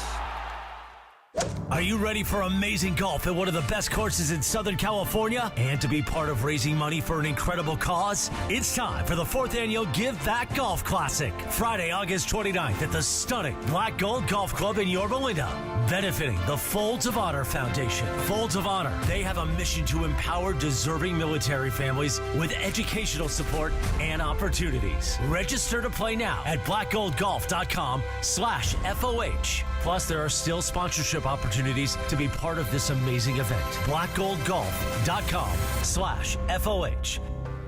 When you're hiring, have you ever felt like you're missing out on meeting truly great candidates for your roles? It seems impossible to find them, but they have to be out there somewhere, right? Well, they're not hard to find when you know where to go, and that place is ZipRecruiter. And right now, you can try ZipRecruiter for free at ZipRecruiter.com/LA. ZipRecruiter helps 10 million people with their job search every day. And because these people are actively looking for jobs just like yours, it's easy to find the right person right away. In fact, 4 out of 5 employers who post on ZipRecruiter get a quality candidate within the first day. But if you're not using ZipRecruiter, you're missing out. So see what it's like when the impossible is easy. When you go to ZipRecruiter.com/LA right now to try ZipRecruiter for free. Once again, that's ZipRecruiter.com/LA. ZipRecruiter.com/LA. Never miss out on great candidates with ZipRecruiter. 710 ESPN, your home for the 17-time world champion Lakers. KSPN Los Angeles, a Good Karma Brands radio station. And it is 1 o'clock in the Southland on the biggest show on the radio, Mason and Ireland. And it's time for Let's Talk About It on Sports Graffiti, like we do every day at this time. Sponsored by our friends at BetterHelp. Mental health is health. Visit BetterHelp.com/timeout today for 10% off your first month of therapy. BetterHelp.com/timeout. Now let's do it. Let's talk about it on Sports Graffiti on Mason and Ireland. Okay, it is time for Sports Graffiti. Here's how this works. We'll pop you up on the air, and you can talk about anything you want. You can bring up something that we've discussed. You can go off the board. It is your segment to do whatever you want. And Alec is our leadoff hitter. Alec, you're on Sports Graffiti. Go. Hey, good afternoon, guys. Hi. I was listening to Crosstalk earlier, and John, you were talking about that Kobe story about the car pulling. I thought it was funny, and it's funny. The other day, I was on YouTube, brought up that when he got that Achilles injury and how you handled that whole situation. Like, you were doing like the first, felt like 5 minutes of that interview. Right. You seemed to really calm him down, and it seems like he was really just like looking at you. I just thought it was really interesting, and I thought you handled it like really well. Oh, thanks, Zach. So one other question I had was, how many big time dunks do you think Skinny Luka's got in him this year? That's all I got. All right. Luka's not big on dunks, Mike. He can dunk, but it's not really his game. But he is noticeably lighter. I mean, he's thinner, he's leaner. Maybe he will dunk more. I don't know. I mean, it's a great. Did you watch the Slovenia game the other day? I saw the highlights. It's a great question. First of all, nice call out back to Kobe's presser. I was standing right behind John, listening and trying to. It was a very emotional moment. Certainly that was for everybody. awful. That was tough. I think with Skinny Luka, you can Google Luka's. Or just go on YouTube. There's compilations from his first couple of years where he was dunking more than you might think. Right. And I do think some of that is coming back this season. Okay. So I'm with the caller on this one. Good. Nick, you're on Sports Graffiti. Nick, go. Hey, how you guys doing? Thanks for taking my call. Sure. Yeah, John. I don't know if you mentioned this though, but I want to go back to the sanctions that they gave Michigan football team Friday. Yeah. As a lifelong Trojan fan, it's been frustrating, and it's just. The NCAA, they're just full of it, and it just shows the bias they have towards the other schools. Because remember, when they penalized USC, I think it was 30 scholarships and a 2-year bowl ban. And from the looks of it, it just looks like they gave Michigan a slap on the wrist, and it's almost like they're condoning what they did was okay. And it's just, to me, it's just not right. But it's an embarrassment how the NCAA is back then and like they are now. So I just want to hear your take on that, and thanks for taking my call. All right, thanks for bringing that up, Mike. I've said it before. I'll say it again. The NCAA is a broken organization. They everything they touch, they make worse. Other than that, they're great. They're awful. And what he was talking about, they basically threw the book at USC because Mike Garrett, the AD, was arrogant. And he came out early in the process and said, the NCAA can't do anything to us. They all want to be Trojans, and they're just jealous of us. And the NCAA said, oh, really? And then they threw the book at him. And now here comes Michigan. Yep. And, with much more egregious things than USC did, and they don't do anything to him. They did. It's so typical NCAA. They throw the book at Jim Harbaugh. They say he can't coach again until 2038. Harbaugh has no desire to go back to college football. And now no bowl ban, no victories taken away, nothing. All the things they did to USC, they didn't do any of them to Michigan. It's not, and that's typical NCAA. They don't know what they're doing. Yeah, I mean, I've been working in pro sports now for a long time, and so I just don't know as much about college. What I do know, it seems to be, John, it's a very small contingent of people, I guess probably mostly old white men, that are conservative and just sort of want things to stay as they were, to keep all the money in one place with a few individuals, right, and to screw everybody else over, and everything else they just react to after the fact, and it does seem like a mess of an organization. Everything they do, they make worse, which is why we don't need them. Let the conferences do all the punishment. Here's Fred. Hey, Fred, you're on Sports Graffiti. Go. Fred from Boyle Heights. Just wanted to say the San Diego acquired 7 new players. Where were they at this weekend? And they're going to be going to San Diego for the next test. We're going to see if those 7 players come out. All right, thanks, Fred. And keep doing what you do. Keep doing what you're doing, okay? Thank you. Thank you, Fred. Mike, before Dodger fans start getting too cocky, we got to play them in San Diego this weekend. Yeah. And before that, 4 games in Colorado. And Colorado, as bad as they've been all year, have been better lately. They just won another series over the weekend. So I don't think the Dodgers are going to sweep the Rockies. Maybe they win 2-3 games, but I don't think they're going to sweep them. Well, I do think the point of this call, though, is very intriguing. I was talking to Cappy on Sedano and Cap. We'll see him in Crosstalk a little bit about this on Friday, and he was like, well, look, the Padres went out, and they got these arms, and they got these position players, and now they have this complete team. And meanwhile, the Dodgers, you get no Max Muncy. That was kind of the thinking going into the series. And that's the first time I watched these games that I thought, oh, yeah, I didn't actually notice anybody really that the Padres brought in that made a difference. So a good point from the caller there. Andrew Friedman said at the trade deadline, and everybody yelled at him. He goes, the reason I didn't make any moves is I think we have the roster we need to win the World Series. We just need to get it healthy. Yeah, he would know. And what you saw over the weekend was a healthy starting pitching staff that just steamrolled the Padres. It was great. Here's Josh. Hey, Josh, you're on Sports Graffiti. Go. Hey, guys. So, I mean, the NCAA is just as corrupt as the government. So what are you going to do, right? But in this world, this day and age, it's about who you know. So as far as, like, the streaming goes, my brother and I, we share an account on Direct Stream. He pays half of it. I pay half of it. Other than that, it's about who you know. I have friends that we switch, whatever, use their passwords, vice versa, for Prime Now and Hulu. I mean, that's just the way things are now. And the prices go up. They're not in benefit of the customer. So you got to do what you got to do these days. Hey, quick follow-up for you on that. Because the only thing sometimes that'll happen, right, is that I'll remember this buddy is using this password, but then he has to get the email code, and it is sometimes feel bad for me when I'm like, hey man, sorry, can you just check your email and give me the login code? Do you have those moments come up? Yeah, it's funny. So Netflix, it wouldn't let me log on my TV yesterday, but it let me log on through my app on my phone, try to screen mirror it. But I had it, text my friend for the 4-digit code. But, they understand. Yeah, true. Yeah, it's a good point. And I know it's illegal. I know we shouldn't be advocating people stealing programming, but $1,200 to watch every NFL game, way too much. People need to get creative, and it sounds like that guy got creative. Here's Justin. Justin, you're on Sports Graffiti. Go. Hey, guys.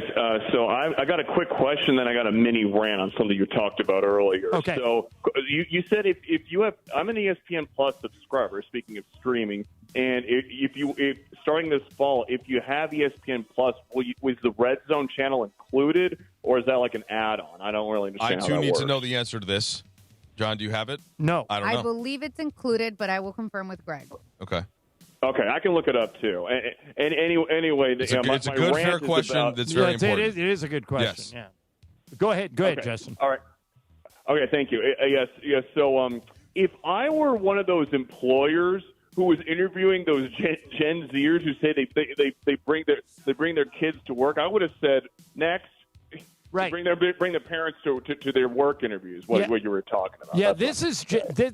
Justin. This is generational because nobody. And Laura's a lot younger than us.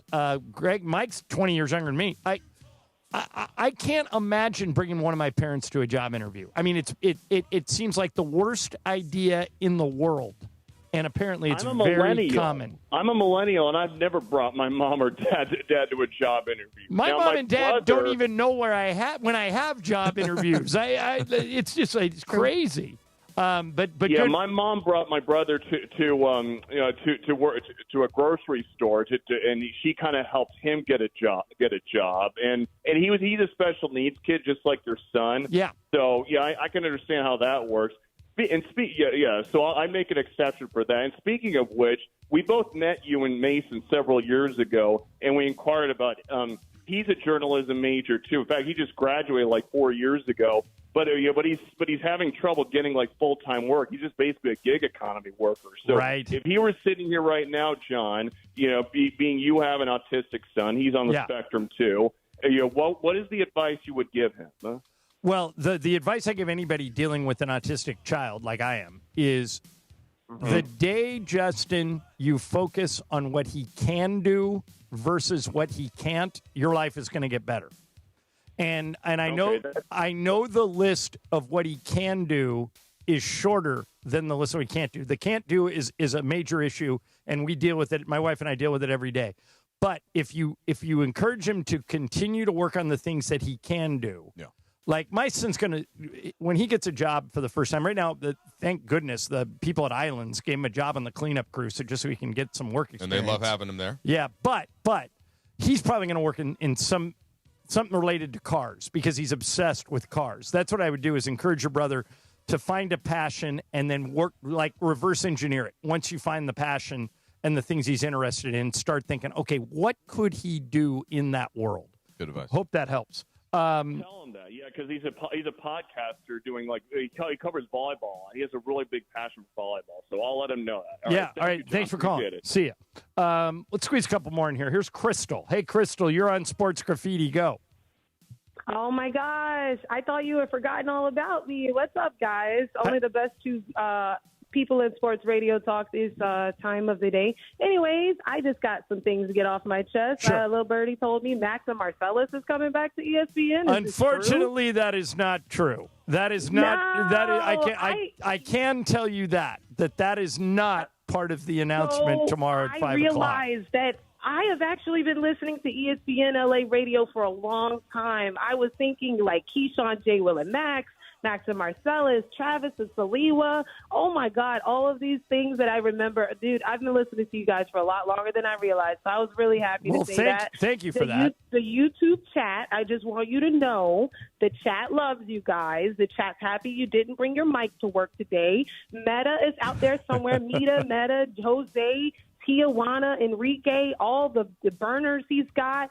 You got Chris burning up the chats with the capital letters. Listen, if y'all ever run out of stuff to talk about, you can call me. I'll give you my number. And I'm a good piece. I'm a good entertainment. I think I am. I'm better than some of the stuff that we talk about. And everybody loves preseason football, especially the people at Unsportsmanlike. I just wanted to throw that out there, too. All right. Shout out the YouTube chat. Bye. Bye, Crystal. Yeah, thank you. The YouTube chat can be entertaining. It's not like the Reddit page where they hate everyone and everything. The YouTube chat actually delves in and out of ripping people and complimenting people, which is a nice change. We got to get this set up at Michael's house so that he can just comment alongside comment on the shows. Oh my God, he would get in so much trouble. Yeah, I don't want to get Michael fired. Michael can't get in trouble. Haven't you guys learned this? There's nothing he can say that gets him in trouble. He's got I've been trying to explain that to Greg for 5 years. All right, that's it for Sports Graffiti. Coming up next, I listened to all of the New Heights podcasts with Taylor Swift. Me too. And all 2 hours. Loved it. I have many, many thoughts. Uh-oh. I will share them next. ESPN LA.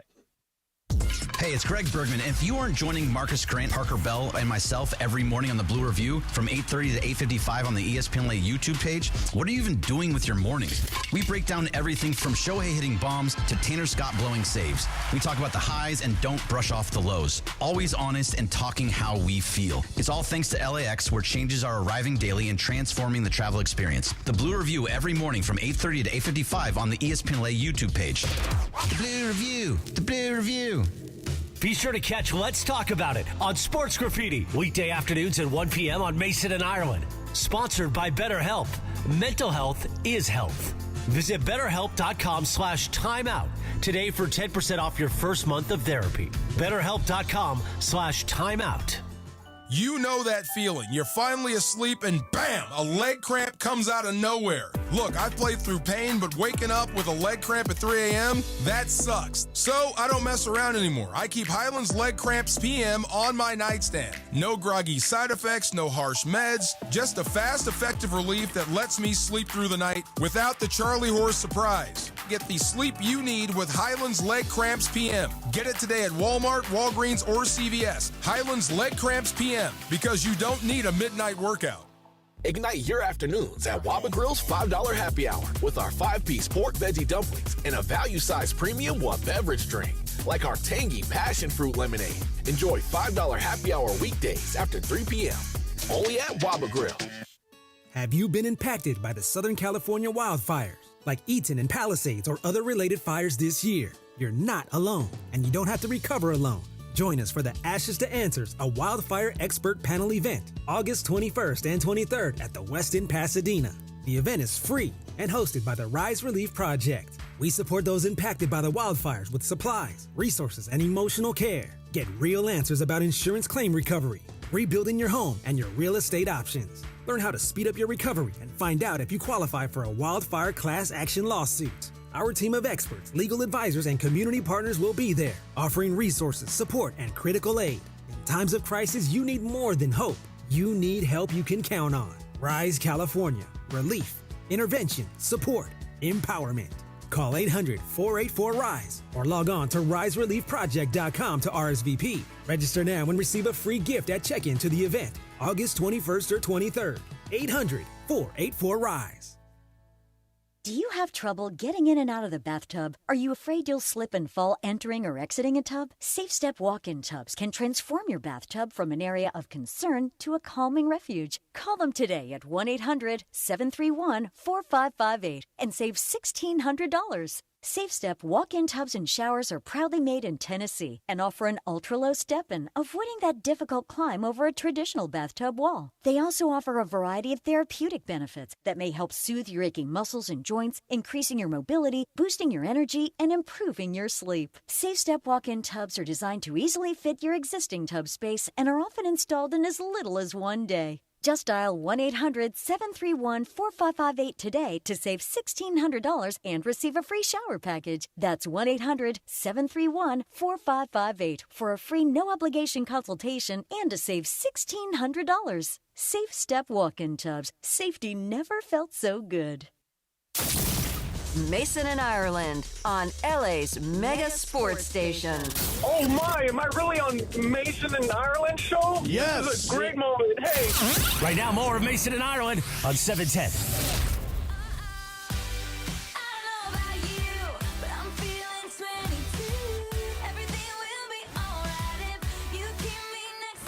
All right, now Brian's playing that for a reason. In case you've been living under a rock, Taylor Swift appeared on her boyfriend's podcast, Travis. Now, if Mason were, we would not be doing this segment because he hates talking about Taylor Swift and football. But, Mike, I've got a crazy idea, and I'm going to throw it at you after you listen to this. Listen to Taylor Swift. This is 48 seconds of Taylor Swift on that podcast. That I became like a person who was running through the halls of my house screaming, "We drafted Xavier Worthy!" And my friends are like, who body snatched you? What do you mean we drafted Xavier Worthy? I forget where I was, but you were the first person to tell me that No, we I was drafted the fastest screeching. man in the draft. No, I was screeching. I couldn't believe it. I was freaking out. We're talking about like. Either. I'm like, wait, is she right? I had to look this up. I'm like, did she get the wrong information here? But yeah, we traded up. Yeah, we're talking about cover 2, cover 4, cover 0, man cover. We're talking. We're learning. I continue to learn. Maybe somebody else that even knows what those coverages are. Yeah, I'm not ready to be an analyst right now. Give me 16 months. Okay. Mike, this would drive Mason crazy, but I'm going to put it out there as an idea anyway. Yeah, way to sneak it in while he's in Hawaii. I like it. I think one of these networks, one of these 7 or 8 networks that does football, should actually have her do a game. All of her fans would watch. It can be on one of the alternate channels. Put her on the Manning cast. But wouldn't all of her fans tune in for stuff just like that? I mean, I guess. I think that her fans are tuning in regardless of what she's on. And right. She doesn't if do she's much in it, they're stuff. watching or listening. So I don't know what the downloads are at yet for that podcast, but I, too, watched the entire 2 hours, and I watched it with my wife, who was very excited to watch it. She is a clearly brilliant person who could be entertaining. I thought she came off great. She came off great, and I'm sure that she would. Like, I do think the Manning cast would be better than an actual game. Right. And you can't do an actual game because the traditionalists like Mason, where their heads would lose explode. their minds, and it's also just not necessary. What are you really getting out of that? And I don't know that she certainly doesn't need to, but like the Manning cast is the smart zone here, because they always have celebs on. They don't necessarily have to know football. Eli and Peyton are both funny. Right, and she's comfortable with brothers, clearly, as we saw on the Kelsey podcast. So, right. I think that's the narrow lane I would go in. Laura, Laura just said something in my ear about. So it shattered records. It achieved through 1.3 million concurrent live stream viewers on YouTube, and the episode garnered over 13 million YouTube views in the first 24 hours. That's it. And that Mike, that's just in the first 24 hours. Yeah, it's accumulated over All right. 500 million views. Now, you guys all know how I love conspiracy theories. Love them. All right. I think most of them are probably true. Yeah, I'm more of a wet blanket on these, so we'll see if John can get me. All right. This, and by the way, if this girl figured this out, this is a Chiefs fan named Jenna who has a podcast. She believes Taylor left a trail of breadcrumbs in that show, Mike, that you and Annie watched, that would lead to a much bigger story. I'm going to play you her theory. She takes 1 minute to explain it, and then I'm going to ask you if you buy it, okay? Yeah. Here it is. I think Taylor Swift is going to be the Super Bowl halftime show performer. I do. And you want to know why? I don't think Taylor Swift is actually baking sourdough bread. I think it was an Easter egg. Where is the Super Bowl this year? Well, you told me during the break. It's in Santa Clara. Levi's, where the Niners Stadium. play. Niners play. Who's the Niners mascot? Sourdough Sam. Sourdough Sam. She said she's thinking about sourdough 60% of the time. When she's going on and on about sourdough, how much sourdough she's baking, 60% of the time, it's Super Bowl 60 in Levi's Stadium, home of She Sourdough is going to do the Sam. Super Bowl. I think she's doing the Super Bowl. She is going to do the Super Bowl. I think she's doing it. Okay, there's another one, too. There's another piece of this. She said, specifically, thank you for screaming for 47 seconds for me. 47 seconds could be a connection to her Eras Tour stop at Levi Stadium was her 47th stop on the Eras Tour. All right, Trudell. Makes a lot of sense. What do you think? I'm in on this. As I said, I'm not usually a conspiracy theory, but to me, this is less conspiracy. This is more Easter eggy. Right. And this is, as my wife has explained to me, this is a Taylor Swift thing. She talked about it. She talked about it in the pod. She loves to drop Easter eggs. So Laura Romo, are you with me? I'm in. I'm not in. People are reading way too much into this. I'm not in, and I hope she's not. What do you mean you hope she's not? What are you hating for? I'm not hating. She's just not like a me. Like I'm not seeking Taylor. You know what I mean? You're like Mason. Brian, what do you think? Are you in or out on the conspiracy theory? After listening to it again, I'm all the way in. Yeah, Brian's yeah. You don't drop all these. Before the show, Brian was like on the fence.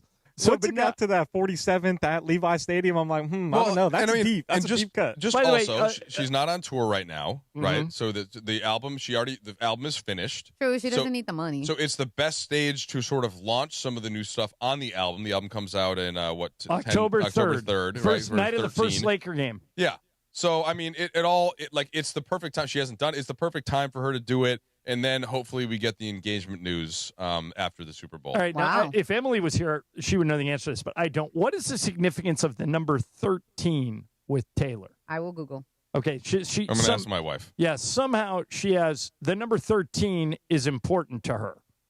By the way, Mike, you heard them mention. She considers it to be her lucky number. She was born on December 13th. Okay. And has frequently incorporated the number into various aspects of her career and life. AI told me that. So okay, we'll see if it's so true. think about this. Yeah. All right. She specifically thanked Jason Kelce for screaming for 47 seconds. Yeah. Right? Yep. And on that. She goes, thanks for that 47-second. Her tour stop was 47 at Levi Stadium. Okay. Her favorite number is 13. Add up 47 and 13. What do you get? 60. What Super Bowl is this? Yeah. Yeah. There's too much smoke there, Laura. Yeah, too John, much, I tell you. Your years of conspiracy theory, it's all building to this moment. It's all coming together. All for Taylor. She's never played the Super Bowl, and she's the biggest star in the world. I'm just saying, if this girl, Jenna from Kansas City, sniffed out these Easter eggs. It's just a logical choice. Yeah. Really. Even if you take out all of these numbers and coincidences, like biggest star in the world, hasn't done it before, has a new album, is married to the NFL, sense. her boyfriend's there. Like, yeah, it's all makes sense. All right. Coming up next, what in the world is going on with Matthew Stafford and the Rams? It's like a giant secret thing. Can he throw? Can he not throw? He was at practice today. We'll get into that next. Mike Trudell in for Mace. I'm John Ireland, ESPN LA. Listen tomorrow at 5 p.m., everybody. John was teasing this earlier. Sedano and Cap and Chris Morales will announce the new football season on-air weekday lineup. That's going to get underway on Tuesday, September 2nd. Listen to the announcement tomorrow afternoon at what time? 5 p.m. on 710 ESPN, the all-new ESPN LA app, and on YouTube at ESPN Los Angeles. Are you ready for amazing golf at one of the best courses in Southern California and to be part of raising money for an incredible cause? It's time for the 4th annual Give Back Golf Classic, Friday, August 29th at the stunning Black Gold Golf Club in Yorba Linda, benefiting the Folds of Honor Foundation. Folds of Honor, they have a mission to empower deserving military families with educational support and opportunities. Register to play now at blackgoldgolf.com/FOH. Plus, there are still sponsorship opportunities to be part of this amazing event. blackgoldgolf.com/FOH. Don't navigate the legal system alone. Hey, it's Travis. At the personal injury law offices of Joseph S. Normand, they will fight tirelessly to get you the max compensation you deserve. Joe and his team understand the emotional and financial toll that an injury can take on you and your life. Call 213-747-2000 or visit normandlegal.com. The law offices of Joseph S. Normand have helped thousands of people like you recover millions of dollars in settlements and verdicts. Visit normandlegal.com or call 213-747-2000. Your recovery is their priority. Hey, it's Mace. Get ready, LA. AARP Los Angeles and ESPN LA are teaming up to kick off the 2025 football season in a big way. We're giving 2 lucky winners a pair of tickets to the first professional football game of the season right here in LA. That's right, you and a guest could be in the stands soaking in the energy, the action, and the thrill of game day. No catch, no purchase necessary, just a chance to win an unforgettable experience thanks to AARP Los Angeles. Here's how you enter. Just head to aarp.org/Los Angeles and scroll to the news section. Again, that's aarp.org/Los Angeles. Scroll down to the news section and fill out the entry form. It's quick, it's easy, no purchase necessary, got to be 18 or older and a legal U.S. resident to enter. Void where prohibited. Promotion runs August 4th through August 22nd. For official rules and to enter, visit aarp.org/Los Angeles. Head over to the news section. This giveaway is administered by AARP. All right, we got a caller who says, I need to buy a car and I need to save money. Well, my friend, I've got one answer for you.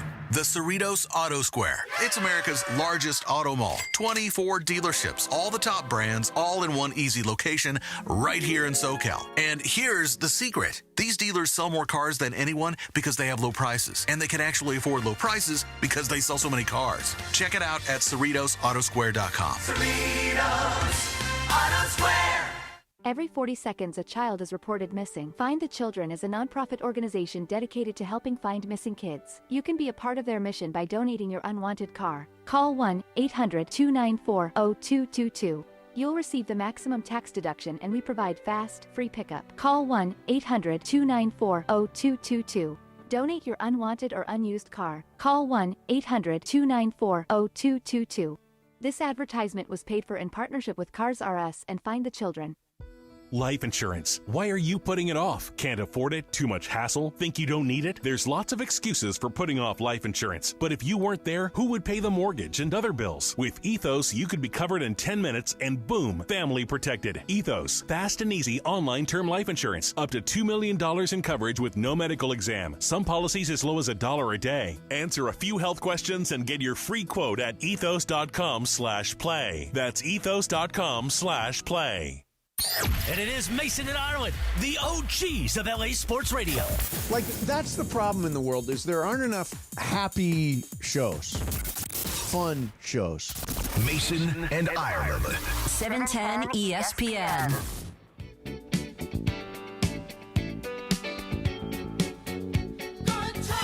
All right, Mike Trudell in for Mason and Ireland, and the Rams look good again.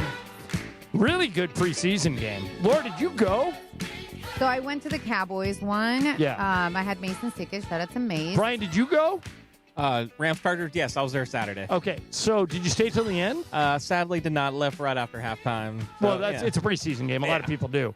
But that game for a preseason game was good. Great. Was late. as good and as competitive as anything I've ever seen. The Rams pulled it out. Stetson Bennett kind of saved him down the stretch. And, Mike, I've been making the argument that we don't know what's going on with Matthew Stafford. Sean McVay is going to talk about him today at some point. We're keeping an eye on that. But to me, Stetson Bennett is a better option than Jimmy G. Travis and DeMarco shout me down every time I bring it up. What do you think? I still would need to see more from Stetson Bennett, and I'm not counting preseason football. Right. Including in that. So I think that going into the season, especially the way that you acquire your backup quarterback, the rapport that they have, the command of the offense, all of that, I still think that, like, right now, Jimmy G is the guy you go to first. Now, later in the season, by the way, that's reality. That's what they are going to do. Yeah. Now, if Stetson Bennett in every day in practice is just throwing a better ball, he has exhibited that he's got the full command of what Sean McVay wants on offense. Like, I could be persuaded, John, as the weeks go on, that Stetson Bennett would be worth the kind of the upside piece of it. But I'm certainly starting with Garoppolo, and I just think that, like, with Stafford, I am less worried about it than everybody else. Like, it's as somebody, forget my back issues, just as somebody that's covered sports for a long time, and a big part of the sideline job that I do now and that you used to do is to kind of monitor the injuries. That's the most important thing that you're doing during the game. If it's not something that, like, there is imminent surgery for, then I think that Matthew Stafford will be fine enough to be Matthew Stafford. Even if it was going to miss the first couple games of the season, which it doesn't look like he is. Hasn't everything that McVay has said so far, like, implied that he could play if everything were on the line today? Right, but that's why I'm anxious to hear what Sean says today, because he hasn't been, and this is unusual for him, he hasn't been very candid. We don't know what's going on with Stafford. Maybe he doesn't know. So I think the backup quarterback is basically going to be more important for the Rams than maybe any other team in the NFL this year. Yeah, I mean, probably so. But with that said, there's no, like, you're not winning the Super Bowl with the exception of Nick Foles a few years ago. Generally, if your main QB1, unless it's like just kind of a defense first team, get Trent Dilfer for the Ravens, like, just get the ball up and down, and just kind of don't make mistakes and let the defense take over. If you're the Chiefs or you're the Bills or you're any of the teams that we think have a good chance to win, like, they're not doing it anyway without their quarterback. So the backup quarterback argument, sure, it's important, but I think that if Stafford, like, there's nobody that's going to come in and run this offense the way that Stafford can. Right. So they're kind of in tough shape if he's not able to go. So Gary Klein, who's the beat reporter for the Rams for the LA Times, who we like a lot, wrote an article today saying, and when I read it, this is just unusual for McVay because McVay's normally really candid and honest about everything. But he says he's been asking these questions, and no one at the Rams have been able to answer them. Now, maybe he'll answer them today. Laura said we have a cut of that? We have like a 20-second cut of him saying it was good to see Matthew, but there's no updates. We can hear Coach. Is this today? Yes, today. Okay, hit it, Brian. Wondering, it was good to be able to have Matthew out there. He did a good job today. I thought he looked good, but, I don't really have any updates. I think there was a lot of intended information, but there's no updates. We're going to keep it a day and really a week at a time, but it's great to be able to see him out there today, and, we'll see how this afternoon goes and tomorrow. Okay, so that was pretty vague. Here's Gary's questions. How did Stafford's scheduled workout on Saturday play out? And was he at the Rams game against the Chargers over the weekend? A team spokesman declined to comment, saying McVay will address the situation on Monday, and that's what you just heard. Mm-hmm. He's 37. He's playing in his 17th NFL season.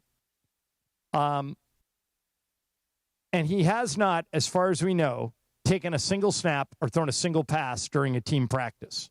He doesn't need to, though. Right. I mean, it'd be ideal, right? But yeah, am I being naive to be giving Stafford and McVay and the Rams the benefit of the doubt on this and think that it'll ultimately be okay? Am I being naive? Not yet. Okay. But if he doesn't throw a football again this week, the season starts 2 weeks after that. Something's up. Yeah, I'm not arguing that. I'm guessing that he is not 100%. Like, there is back. There's definitely something going on. My point is, though, like, what can we really do about it? Give more reps to Garoppolo in practice?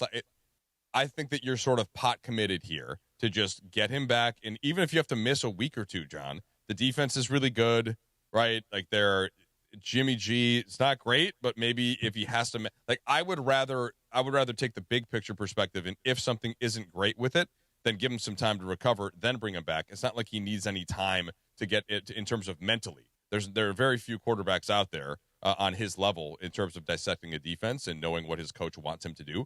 So that's my only point here, and it doesn't sound like we're even there yet. We're not at the point yet where we're like, maybe he'll need to be out for week one. We're not there yet. All right, coming up next, as Mike mentioned, he has 3 boys, 11-year-old twins, 10 or 11. They're almost 11. They're 10 right now, yeah. And then how old is Riggs? Riggs just turned 5, baby. All right, so he's got 3 little kids at home. I'm going to make the argument to Mike when we come back that he has them pursuing the wrong sports. Oh, wow. And I'll explain why coming up. First, let me tell you about Pro Baller Energy, the official energy drink of the Lakers. Summer is flying by. Don't waste it running on empty. Pro Baller is a clean energy drink packed with vitamins, nothing artificial or synthetic, no crash, no junk, and it's NSF Sport certified. If you're like me, you get up early, you're going all day. 1 can of Pro Baller Energy gets you through the day. Fuel your summer hustle. Grab all 5 flavors now at the Pro Baller Amazon store with free shipping for Prime members. Pro Baller Energy. Champions choose clean energy. Mason and Ireland, Mike Trudell. In for Mace, ESPN LA. Travis Rogers into Marco Farr. Weekday mornings at 9 a.m.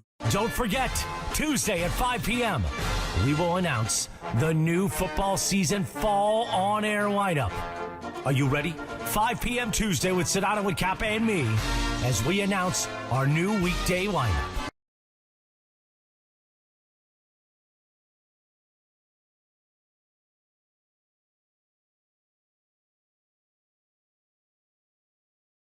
Fired up. He does. Like he'll go up, but he never goes down. I want to see him go like straight up. Who was it? Big Poppy? Yeah. With nuts. I want to see him go Big Poppy on like the bullpen phone. Yeah. Just go nuts for a minute. He can set a tone by almost anything. If he lost his damn marbles and started smashing stuff, yes, that would get a lot of people's attention. You know, Travis and DeMarco tomorrow morning at 9 a.m. Don't miss Travis and DeMarco on 710 ESPN. Accident or injury, call Jacob and Ronnie. Call Jacob. Winning matters, especially after an accident. At calljacob.com, we're here for you when you need a big win. After an accident, go to calljacob.com or call 844-24-JACOB. That's 844-24-JACOB.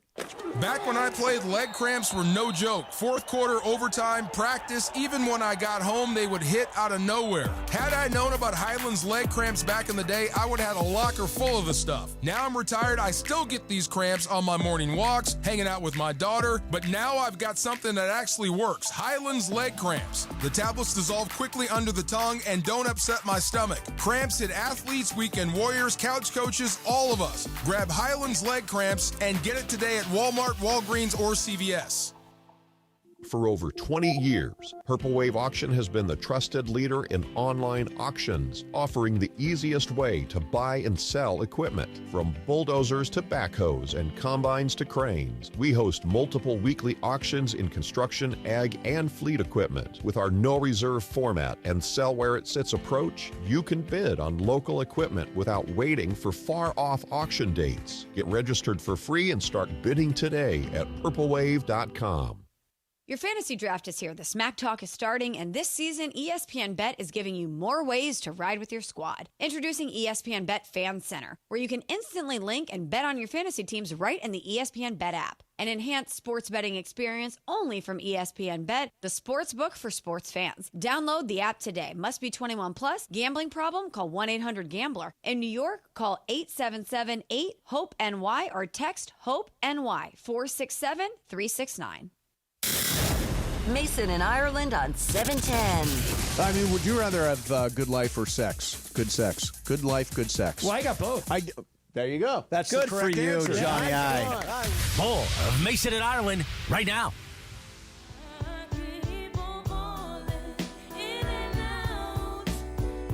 All right, Mason in Ireland, Mike Trudell in for Mace. We have Fast Track coming up at the top of the hour. Game of Games next hour. It's my game today. Trudell's game tomorrow. And then Michael will be in on Wednesday. Michael Thompson will be back in the fold, and he'll do the game Wednesday. Okay. Mike, I was surprised when I saw this. But I think you got to put a tennis racket in your kid's hands. And here's why. The U.S. Open starts today in New York. The prize pool will be $90 million. The men's and women's champions receive $5 million each. It is the largest purse in the history of tennis. I know your kids mostly play team sports, play a lot of soccer, play a lot of baseball, but Mike, this is $5 million and they get to keep it all. They don't have to share it with 25 other guys. What do you think? Trudell boys, send them to tennis camp. Have I sold you? I mean, I do like tennis. It was one of my father's favorite sports. So I did go to a tennis camp or two when I was a kid. How about this? Does it count that we have played a lot of pickleball and ping pong with them? Yeah, I think it won't hurt. Okay. In terms of the upside for money, John, if I'm answering your question seriously, yeah.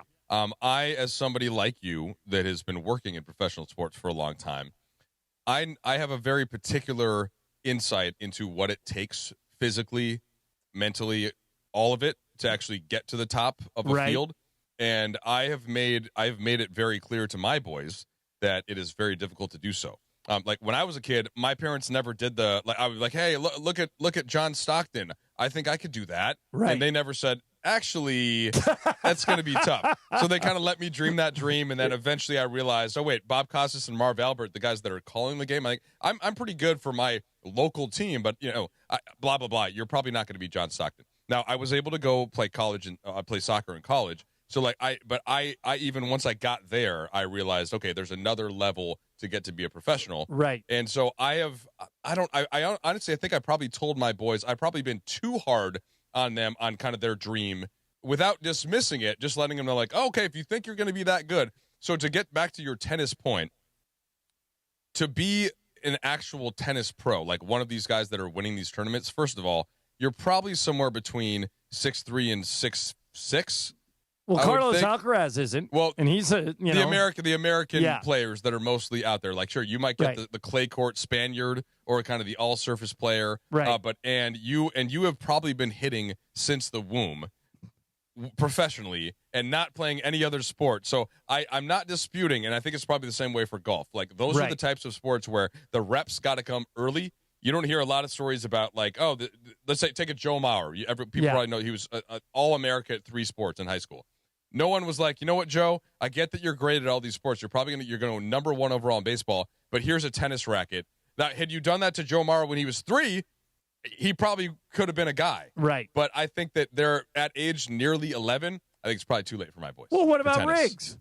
Riggs. He's only 5. Yeah, Riggs actually, he might be at that age. Now, here's the thing, I'm buying him a tennis racket. Here's the problem for my 5-year-old child. When is Riggs' birthday? It just happened, August 12th. Okay.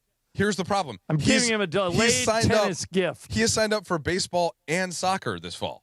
No time for tennis. so that's the problem, and then that's on top of his older brother's schedule. But I hear your point. It is accepted. But if you're wanting it to play it because you like the sport and you can learn some things out of it like any other sport, great. If you're trying to be a professional, you're talking about quite the commitment. Okay, I'm going to change subjects on you here, and I admit that this is a little weird, but I want everybody to weigh in on this because I'm not sure how I should feel. Okay, I'm duly warned. There is a zoo in Denmark that wants your dead pets to feed to their animals. Laura, that reaction you had is what I had when I first read this. But Lisa, my wife, said to me, well, is that barbaric or kind of clever? If you're already putting an animal down for whatever reason, and you and I have both had to put a dog down, is there honor in keeping another animal alive or helping them? Or is it just too weird to even embrace? Zoo in Denmark calls you, says, when your pet dies, please donate him to the zoo. You say what? This is one of those head-heart answers where it's much easier if you're asking me what I think should happen for somebody else's pet. Right. When it's yours, it becomes a little bit more difficult and more personal to be like, well, and now I think in hindsight, it's not been over a year since our French bulldog Lila died. And you still haven't gotten another dog, right? We haven't gotten another dog, and it's like I can now. It's been enough time where I can, to an extent, I can understand the concept of it. But if you would have asked me that right after she died, I was in disrepair.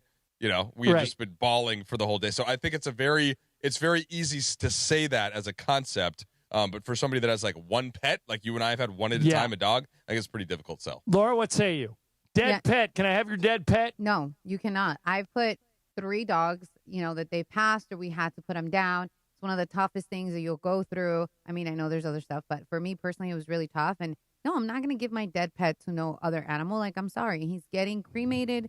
Just like, again, I have the ashes with me. That's what I'm getting. All right, Brian, I'm going to make it tougher on you. Copper dies. Your beloved dog dies. Right.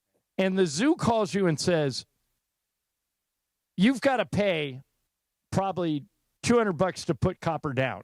Okay. Right. The zoo says, we'll give you $300 if you donate him to the zoo. What say you? Oh, that's tough. I don't think I could do it. I get the whole premise. I'm watching your eyes. Can I have some more information? Wheel straight. Yeah. What does the zoo do with the dead? Just to feed their other animals? Yes. That's it? Yes. They're not honoring them in any way. There's no wall for That's a good point. No, they're using these animals for food for the animals who are alive. You know what they need, John? They need a better PR person. Okay, this needs to be sold, and there's got to be a charity arm involved. Like, there's got to be trees planted when you get the plant. I know. Yeah, the zoo is trying to mimic the natural food chain of the animals housed for the sake of both animal welfare and integrity, and offers assurances that the pets will be gently euthanized by trained staff. So they'll even take, if you're going to put a dog down, they'll even take the dog while he's alive. They'll euthanize the dog and then feed him. The zoo points to guinea pigs, rabbits, and chickens as possible donations. After being euthanized, the animals will be used as fodder. That way, nothing goes to waste, and we ensure natural behavior, nutrition, and well-being of our predators. Wait, okay, hold on. Pause. Is this just a money thing? Like, you can't buy your own chickens and hamsters to feed the...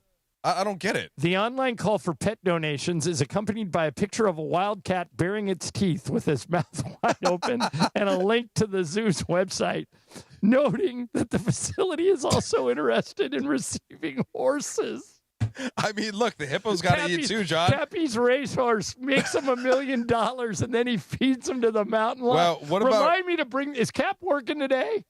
Yes, he is. Yeah. Remind me to bring this up when he comes in. Let's talk. So the next time that one of Cappy's horses finishes dead last in a race, then donate to the zoo. Time, this is the time to strike.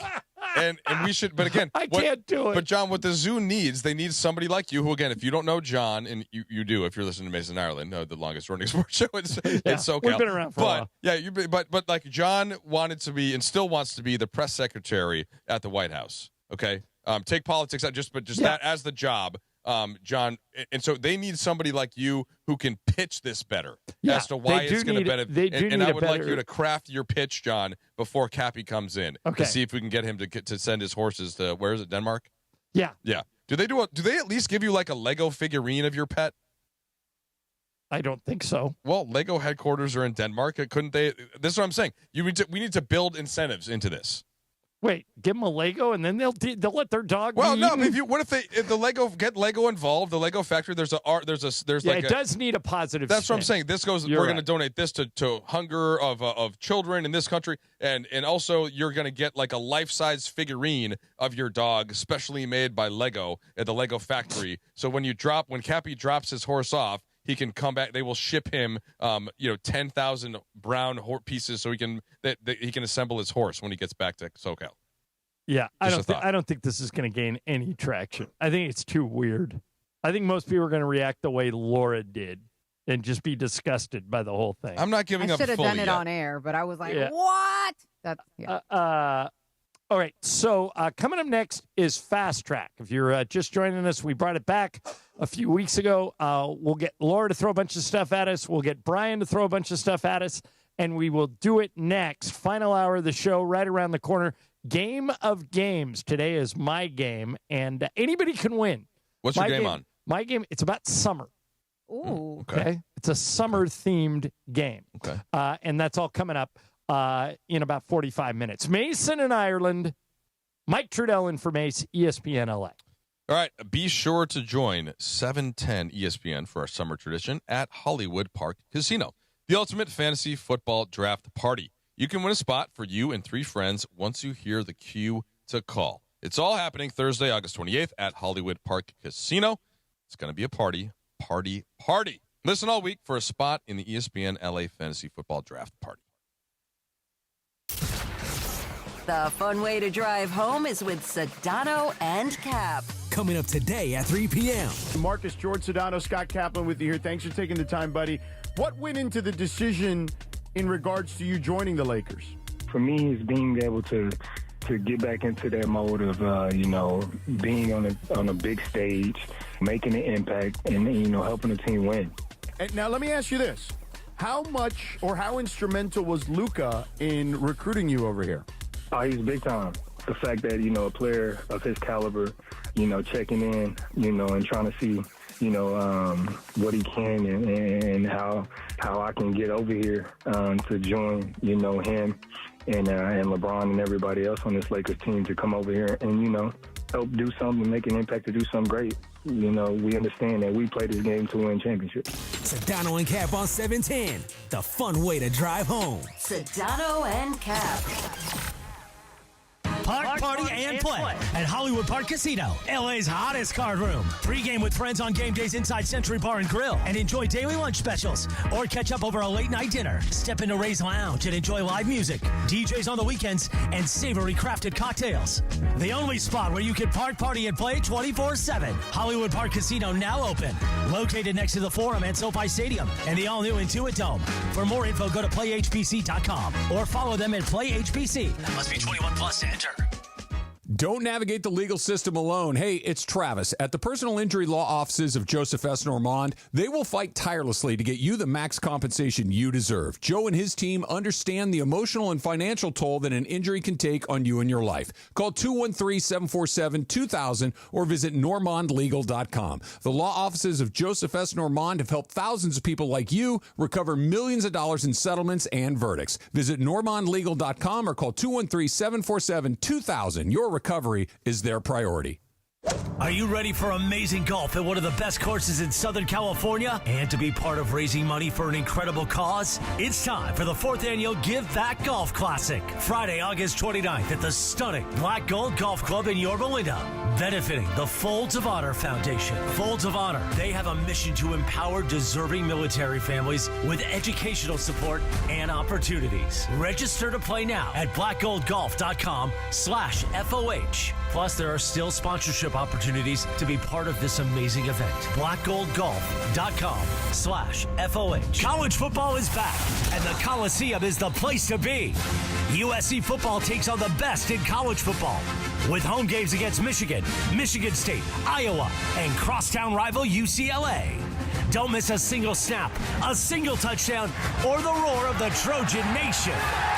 Single game tickets are now available at usctrojans.com/tickets. usctrojans.com/tickets. Fight on! Hi, it's LeBron. The Lakers play here. 710 ESPN. KSPN, Los Angeles. A Good Karma Brands radio station. And it is 2 p.m. in the Southland on the biggest show on the radio, Mason in Ireland. All right, it is time for Fast Track. Fast Track. The return of Fast Track, driven by our friends at Cerritos Auto Square. Why do more people buy their car at Cerritos Auto Square than from any other location in Southern California? Easy. With 24 dealerships side by side, car shoppers can find the right car at the right price at the right location. Cerritos Auto Square. Learn more at CerritosAutoSquare.com. Time for Fast Track. Down low is 350 cube, 3 1/4 horsepower, 4-speed, 410 gears, 10 coats of competition orange, hand rubbed lacquer with a blue plain manifold, open race cams. Fast Track on Mason in Ireland. Time for Fast Track. Take it away, Mace. All right, no Mace today. Mike Trudell filling in. And Brian's here. Laura's here. What do we got, folks? All right, I'll take the first one here. So everybody's got little pet peeves here, things that, drive them a little crazy. I found this online over the weekend of Mike Vrabel being asked his pet peeves, and he had a couple that I kind of share with him about parking. I'm going to play the clip about 35 seconds. Okay. Yes. People, when they leave their carts in the middle of the parking lot and they don't take them back to the cart return. That's a good one. And then the people at Starbucks that park in the handicap spot and go in there and try to get their order from the mobile order. Who aren't handicapped? By no means handicapped. No, I look in the dash, I look, and then I wait. And then I approach them. Wait, so and I say things like, why did you park here? And one person would be like, oh, I'm with DoorDash. I'm like, I don't care. That's unacceptable. And then there's the mom that's going to yoga, and she's rushing because she's late. And I'm like, this is ridiculous. if there was a way you could actually punish them, what would you do? I wish I had a boot. That's a great idea. I would boot their car, just like a mobile boot. I said, I parked in a handicap spot, and I'm not handicapped. What's your take here first on Mike Vrabel's, get a boot for his pet peeve here? And then do you kind of share these same kind of parking pet peeves? Because the one with the carts, for me, I've always, when I pull into a spot and I can't fit with the truck because there's a cart there, that one always drives me crazy. Okay, this is a great question, by the way. And Mike, like anything else in life, if we wanted to eliminate this behavior, all we have to do is make the punishment harsher. Yeah. So, for example, if everybody knew that if you park in a handicap spot without a handicap placard, that the fine is $10,000, okay, the behavior would stop immediately.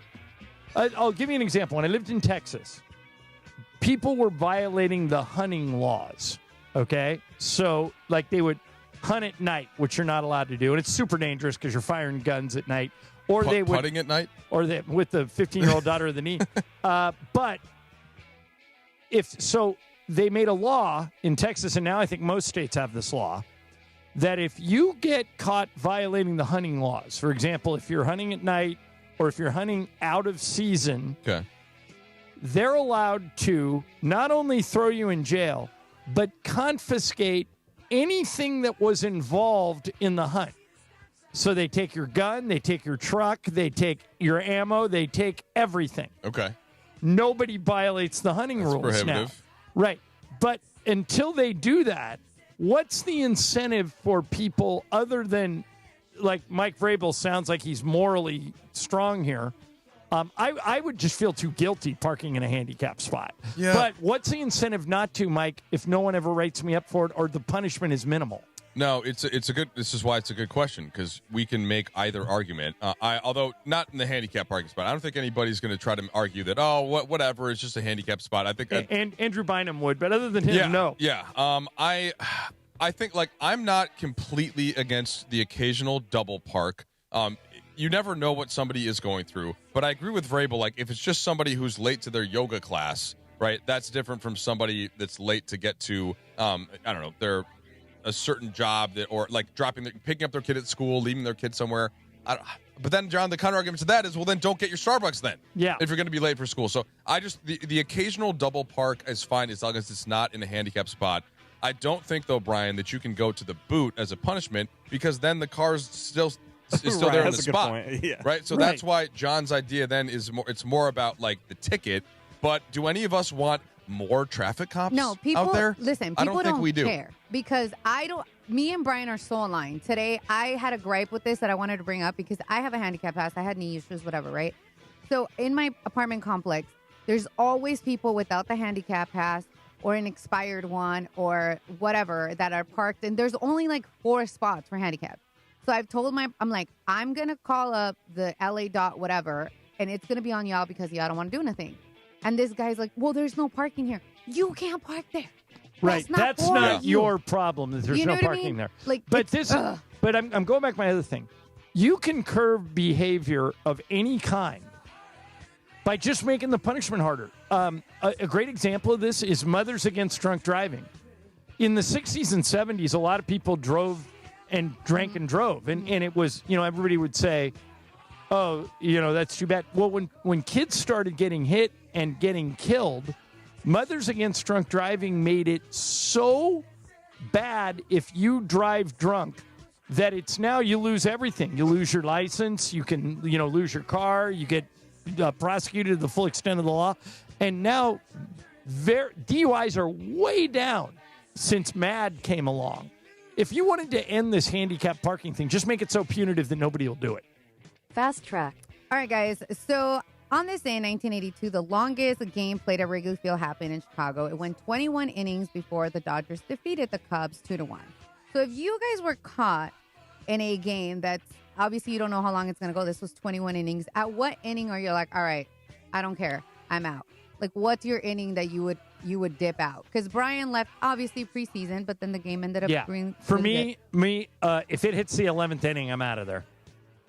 I'm not staying unless it's a World Series game or a playoff game. What am I doing? I've been there for 3.5 hours. I can listen to it in the car. 11. It took 11 hours? No, I'm saying your would be 11th inning. Yeah, 11th inning. What about you, Trudeau? Mine. This is going to sound like a bit of a cop-out answer, but it's totally circumstantial. Like if all my buddies that I haven't seen in a couple years from college fly in and we're out in an excursion, then like the longer the better. Right? If it's something where I'm with my kids and they have school the next day, then I'm getting out of there quick. So it just depends on the circumstances that I have. That's actually a really honest answer. Yeah. Do we have a babysitter? Am I paying $25 an hour to somebody like it? And that those things start to kick in. Am I driving? Therefore, I can't drink as much. If I'm not driving and I can have 4 extra beers and my wife's driving home, let's go ahead. Come on, honey. What's one more inning? So that's how I would say. Brian, what is it for you? I would say around that 11th inning. Yeah. Now that's okay. Game's over. Got to give it at least 1 or 2 innings. Regular season game. If that hits the 11th inning, I'm out of there. Especially at Dodger Stadium because it takes 2 hours to get out of the parking Even lot. if it's like a Giants, Dodgers, Dodgers, Padres. Yeah, unless there's something extraordinary going on, like somebody's throwing a no hitter or somebody has a chance to hit 4 home runs. Why do I need to stay? That makes sense, I guess. Or you do what Mason does: go late and leave early. And that way your experience is totally controlled. That's true. Yeah. People mock him for that, but he's actually the smart one because he's not stuck in traffic for 2.5 hours. That's true. Fast track. Speaking of a no-hitter you just mentioned, this South Carolina and Nevada game, the pitcher for South Carolina had 6 innings of no-hit ball, so they went to extras, and they just got a no-hitter. So they're not going to get the no-hitter official stat here because it went to extra innings, but he did throw 6 innings of no-hit ball, which is pretty impressive. Why wouldn't he get credit for the no-hitter? They just lost, too. They did. Yeah, because the game went to extra innings, so it's not like the official game. You don't get the full. So he did throw 6 innings of no-hit ball, went to extra innings, and I didn't know this. Did they pull him in the 7th? They hit the pitch limit. Oh, so that's I think right. he's like 85 pitches. So, Trudell, how much you bet on this game? The Nevada-South Carolina game. I would have taken Nevada, based pretty much just on population in Las Vegas relative to any city in South Carolina. Therefore, the likelier chance of stacking my roster in a bigger way. And it would have paid off, John, because we just had a little walk-off for Nevada.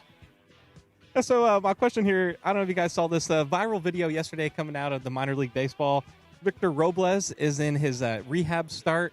Ended up getting hit his 3rd time. He got hit by a pitch. Threw the bat at the pitcher. I don't know if you guys saw this. So yeah, kind of charged at the pitcher as well. Haven't seen one of these in forever. So it just kind of got me thinking, I don't know. There's something about this. Everybody's, nobody got hurt. Everybody's fine. But there's something that I like to see about this. The batter's getting upset. It always kind of brings back, though, to Greinke when he broke his collarbone kind of against the Padres. Are you surprised we don't see more of this, though? Like equipment thrown at pitchers, especially in today's age? Okay, this conversation has now come full circle because we talked earlier about the parking thing with Vrabel. If you use the bat as a weapon, all right, in any way, there's a famous incident in the 60s where Juan Marichal threw at the Dodger catcher John Roseborough, picked up a bat and used it to, hit him on top of the head. And they threw the book at him. You cannot allow people to use the bat as a weapon. All right? In any way, he's getting suspended for this, Brian. I'm surprised it hasn't come down yet. But he's getting suspended, and it's not for 1 or 2 games. No. Anytime, Mike, you use your equipment, particularly a baseball bat, as a weapon, they can't allow it. They're going to throw the book at this guy. Yeah, there's no question about that. I mean, my boys are getting to the age now where nobody's throwing at them yet intentionally at age 10, but you're starting to get dusted inside a little bit, and you might get hit in the shoulder, and it's sort of like, well, what's the appropriate response? And they might be watching baseball highlights, and they're showing when somebody charged them out, and it looks kind of cool, and then I'm like, well, but no, it's not. It's really not cool, and most of the time they do it. It's a loaded conversation, but all of that, it's all fine within the point of what John said, when you use something that could hurt somebody to the point where they could die. Okay, it's different if you just have 2 guys in a fight. That could happen in any walk of life, but obviously the bat is not something that you entertain in any way, shape, or form. It's used as a weapon. Okay, we got time for one more. You got one more? We done? I do have one. Okay. It does have sound here. Fast track. Okay. MLB Commissioner Rob Manfred was on ESPN Sunday Night Baseball talking about expansion, future leading to division realignment, and more. So, Brian, hit that. I think the first 2 topics are related in my mind. I think if we expand, it provides us with an opportunity to geographically realign. I think we could save a lot of wear and tear on our players in terms of travel. And I think our postseason format would be even more appealing for, entities like ESPN, because you'd be playing up out of the East, out of the West, and that 10 o'clock time slot where we, sometimes get Boston, Anaheim, would be 2 West Coast teams, and that 10 o'clock slot that's a problem for us sometimes becomes a real opportunity for our West Coast audience. So I think, I think the owners realize that there's demand for Major League Baseball in a lot of great cities, and we have an opportunity to do something good around that expansion process. So my question here, guys, because they did, they went in and you would get Yankees, Mets more, Dodgers, Angels. How would this, if any, redo rivalries in MLB? Mason would hate this idea because he's a traditionalist. I actually like it. I think I think baseball should be more regional. I think that if you put the Dodgers, the Angels, the Padres, the Giants, and the A's all in one division, it would be really fun. Mm-hmm. And it basically makes, let's say you have the Yankees, the Mets, the Red Sox, the Phillies, and the Pirates. It makes all games drivable for fans. And it sets up, and by the way, he mentions expansion as being the catalyst for this. The catalyst. What I'm hearing is Nashville and Salt Lake City would be the two markets that would add. And I think making games more regional, because baseball is a regional sport, would make it more fun and more competitive and take a ton of wear and tear off of the players and the traveling parties. I actually like it. How about you? Yeah, I think it's fine. The expansion element is the first one I thought of, and so Major League Baseball and the NBA both have 30 teams. The NHL and the NFL, and 32 is the perfect number. Well, NHL has 32, NFL has 32, and we've talked for a lot of time to flip this a little bit about the NBA expansion, and everybody assuming that it would be Seattle and Las Vegas. John, you and I haven't talked about this yet, but did you hear all the steam about Europe and kind of like the big soccer clubs potentially having a league and the NBA owning it, and how that's maybe been drawing a little bit more focus of the league than even local expansion has, especially once the TV money came in. That is interesting to me as we look globally. I don't think that can happen to the same degree for baseball or for football, just because they don't play as much baseball or football in any of the other countries like they do basketball, and certainly soccer is the peak example of all of this. But the regional dynamic and bringing that back in baseball, I do think it suits that sport probably better than any other. So I'm with you on that. All right. That's it for Fast Track. A reminder, we've been talking about this. You got to be listening tomorrow at 5 o'clock. Sedano and Cap and Chris Morales will announce the new football season on-air weekday lineup. These are major, major changes happening to this radio station. It'll start on Tuesday, September 2nd, and they'll tell you what the lineup is tomorrow. Listen to the announcement at 5 p.m. on 710 ESPN, the all-new ESPN LA app, or on YouTube at ESPN Los Angeles. New lineup gets announced tomorrow at 5. We've all been to a lot of weddings, and we all have to give people wedding presents. Should you give them a present when they get divorced? We'll get into that next. Mason and Ireland, ESPN LA. It is Fast Track on Mason and Ireland on 710 ESPN, the all-new ESPN LA app, and always on YouTube at ESPN Los Angeles, driven by Cerritos Auto Square. And it is time for Fast Track. Fast Track. Why do more people buy their car at Cerritos Auto Square than from any other location in Southern California? Easy. With 24 dealerships side by side, car shoppers can find the right car at the right price at the right location. Cerritos Auto Square. Learn more at CerritosAutoSquare.com. Time for Fast Track. More Fast Track next. Hey, it's Mace. Get ready, LA. AARP Los Angeles and ESPN LA are teaming up to kick off the 2025 football season in a big way. We're giving 2 lucky winners a pair of tickets to the first professional football game of the season right here in LA. That's right, you and a guest could be in the stands soaking in the energy, the action, and the thrill of game day. No catch, no purchase necessary, just a chance to win an unforgettable experience thanks to AARP Los Angeles. Here's how you enter. Just head to aarp.org/Los Angeles and scroll to the news section. Again, that's aarp.org/Los Angeles. Scroll down to the news section and fill out the entry form. It's quick, it's easy, no purchase necessary, got to be 18 or older and a legal U.S. resident to enter. Void where prohibited. Promotion runs August 4th through August 22nd. For official rules and to enter, visit aarp.org/Los Angeles. Head over to the news section. This giveaway is administered by AARP. Everyone knows Earl Hershiser has won numerous awards for his performance on the field. But off the field, he's a great humanitarian, a true friend and partner of mine, and a real bulldog when it comes to business. Baseball taught me to work hard and respect people. Rotolo Chevrolet does both, and that's why I joined the team. Rotolo Chevrolet has been Dealer of the Year for 12 straight years. Like Earl, we know something about winning. I believe they call that a dynasty. Come see what the fun is all about at Rotolo Chevrolet. Tonight, history happens on ESPN television. Don't miss Rich Eisen's return to SportsCenter for the first time in over 20 years.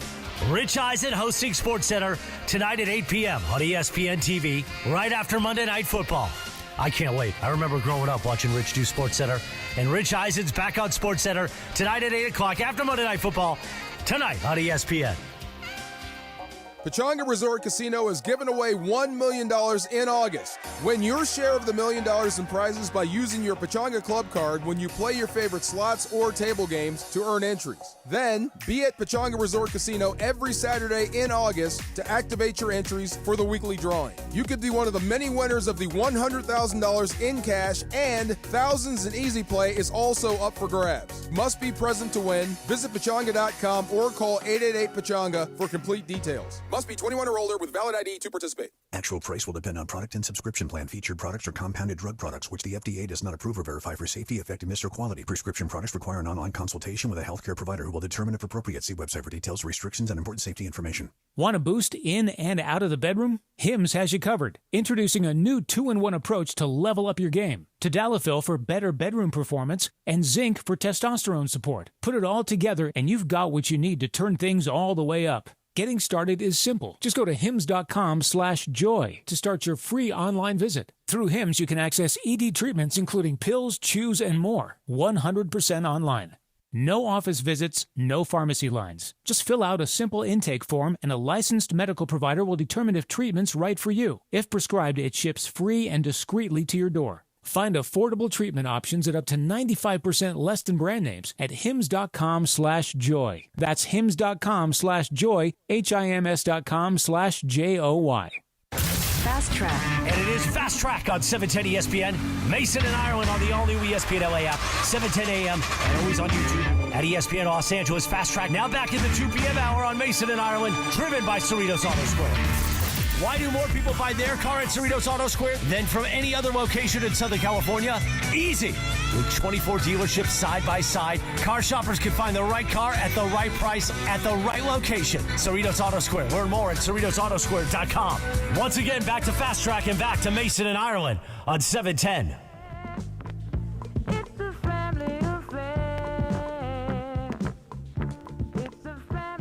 All right, Mason and Ireland. Brian's here, Laura's here, and Mike Trudell is filling in for Mace. And as it so happens, this is a good question for all of us to tackle.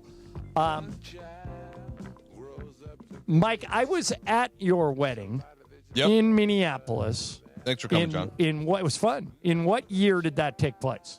That was 2013. Okay, so 12 years ago. Yes. Anniversary's coming up, a couple weeks. Okay.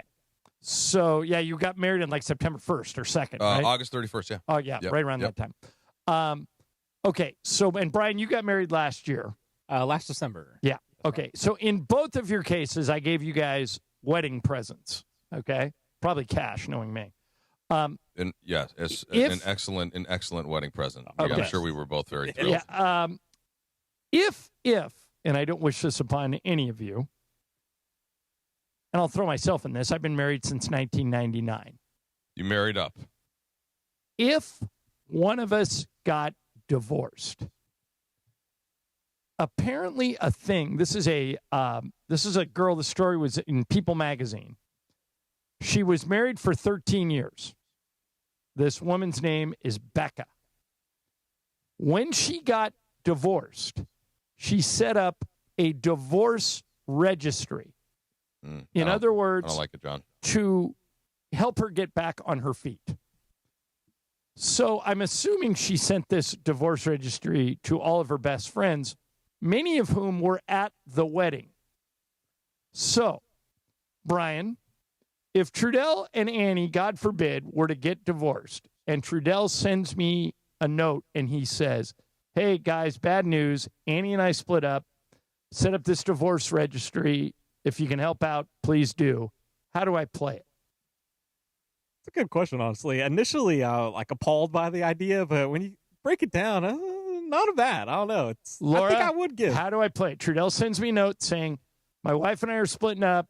After 12 successful years of marriage, we've decided to go our separate ways. I've set up a divorce registry. What do I do? Okay, so this is tough. Here's my initial thought was tacky.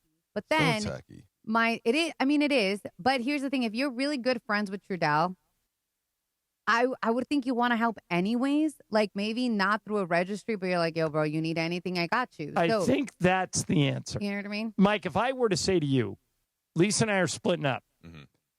I've set up a divorce registry. to try and kind of help me get through this. And it looks just like a wedding registry. It's got a whole bunch of stuff I think I need. How do you respond? Well, I would have to remove you from it because it's just not something you would do. You're correct. I would not. So I guess, but let me here. I will buy the premise instead. So Okay. I'm just gonna pretend this could actually happen. Yeah. I just wonder how you would handle it. I would be like, look, man, don't do this. First of all, here's money. Okay, here's whatever you need. What do you need help with? But like, take the registry down. It's just in bad taste. You know, it's not like, it's one thing to set up a GoFundMe if your kid has cancer, you're having trouble paying the bills. Or like you and I, there were a couple people at the Lakers that lost their houses in the fires. Lost their I was house, happy to donate to all that. A natural disaster, anything like that. You know, I think we're all here to and look, if you're a certain level of friend, then you're going to help your friend out with anything. But to me, this is sort of like, it's not so much that it's on you, but like you did decide to get divorced from your partner, even if it's the other person's quote unquote fault. Like that's a your issue. I'm here to support you in your life, but I don't know that I need to put the divorce name on it. I just don't get what the upside is for that. I would never set up a divorce registry. I just think it invites it. Laura used the word tacky. I think she said it right. If you need help, feel free to ask me, and I'll help you if I can. Divorce registry seems a little over the top. It's like that story we did you last. You can't organize the help for Laura, something it's like that story we did last week about the couple that charged for their wedding. Yeah, see, to me, again, going back to that couple, a lot of people are like, oh, it's a brilliant idea. I said, I understand the premise, but if you can't afford to get married that way, don't do it. It's that simple. Why charge your friends to be at your wedding? And it's not like they charged, and I know they gave the excess to charity, but they still kept what they needed to do the wedding. Yeah. So it's just not in my taste. Here's what surprised me the most about this story. The comments afterwards. I thought most people would have the same opinion that we do. That, you know, it's a little desperate. It's a little weird to hit up your friends, especially your friends who already gave you a wedding gift. Like one of you's getting that wedding gift, whatever it was. I just think it's weird to ask your friends to double dip like that. But the comments, you guys, all were like, give me the headlines. What are some good comments?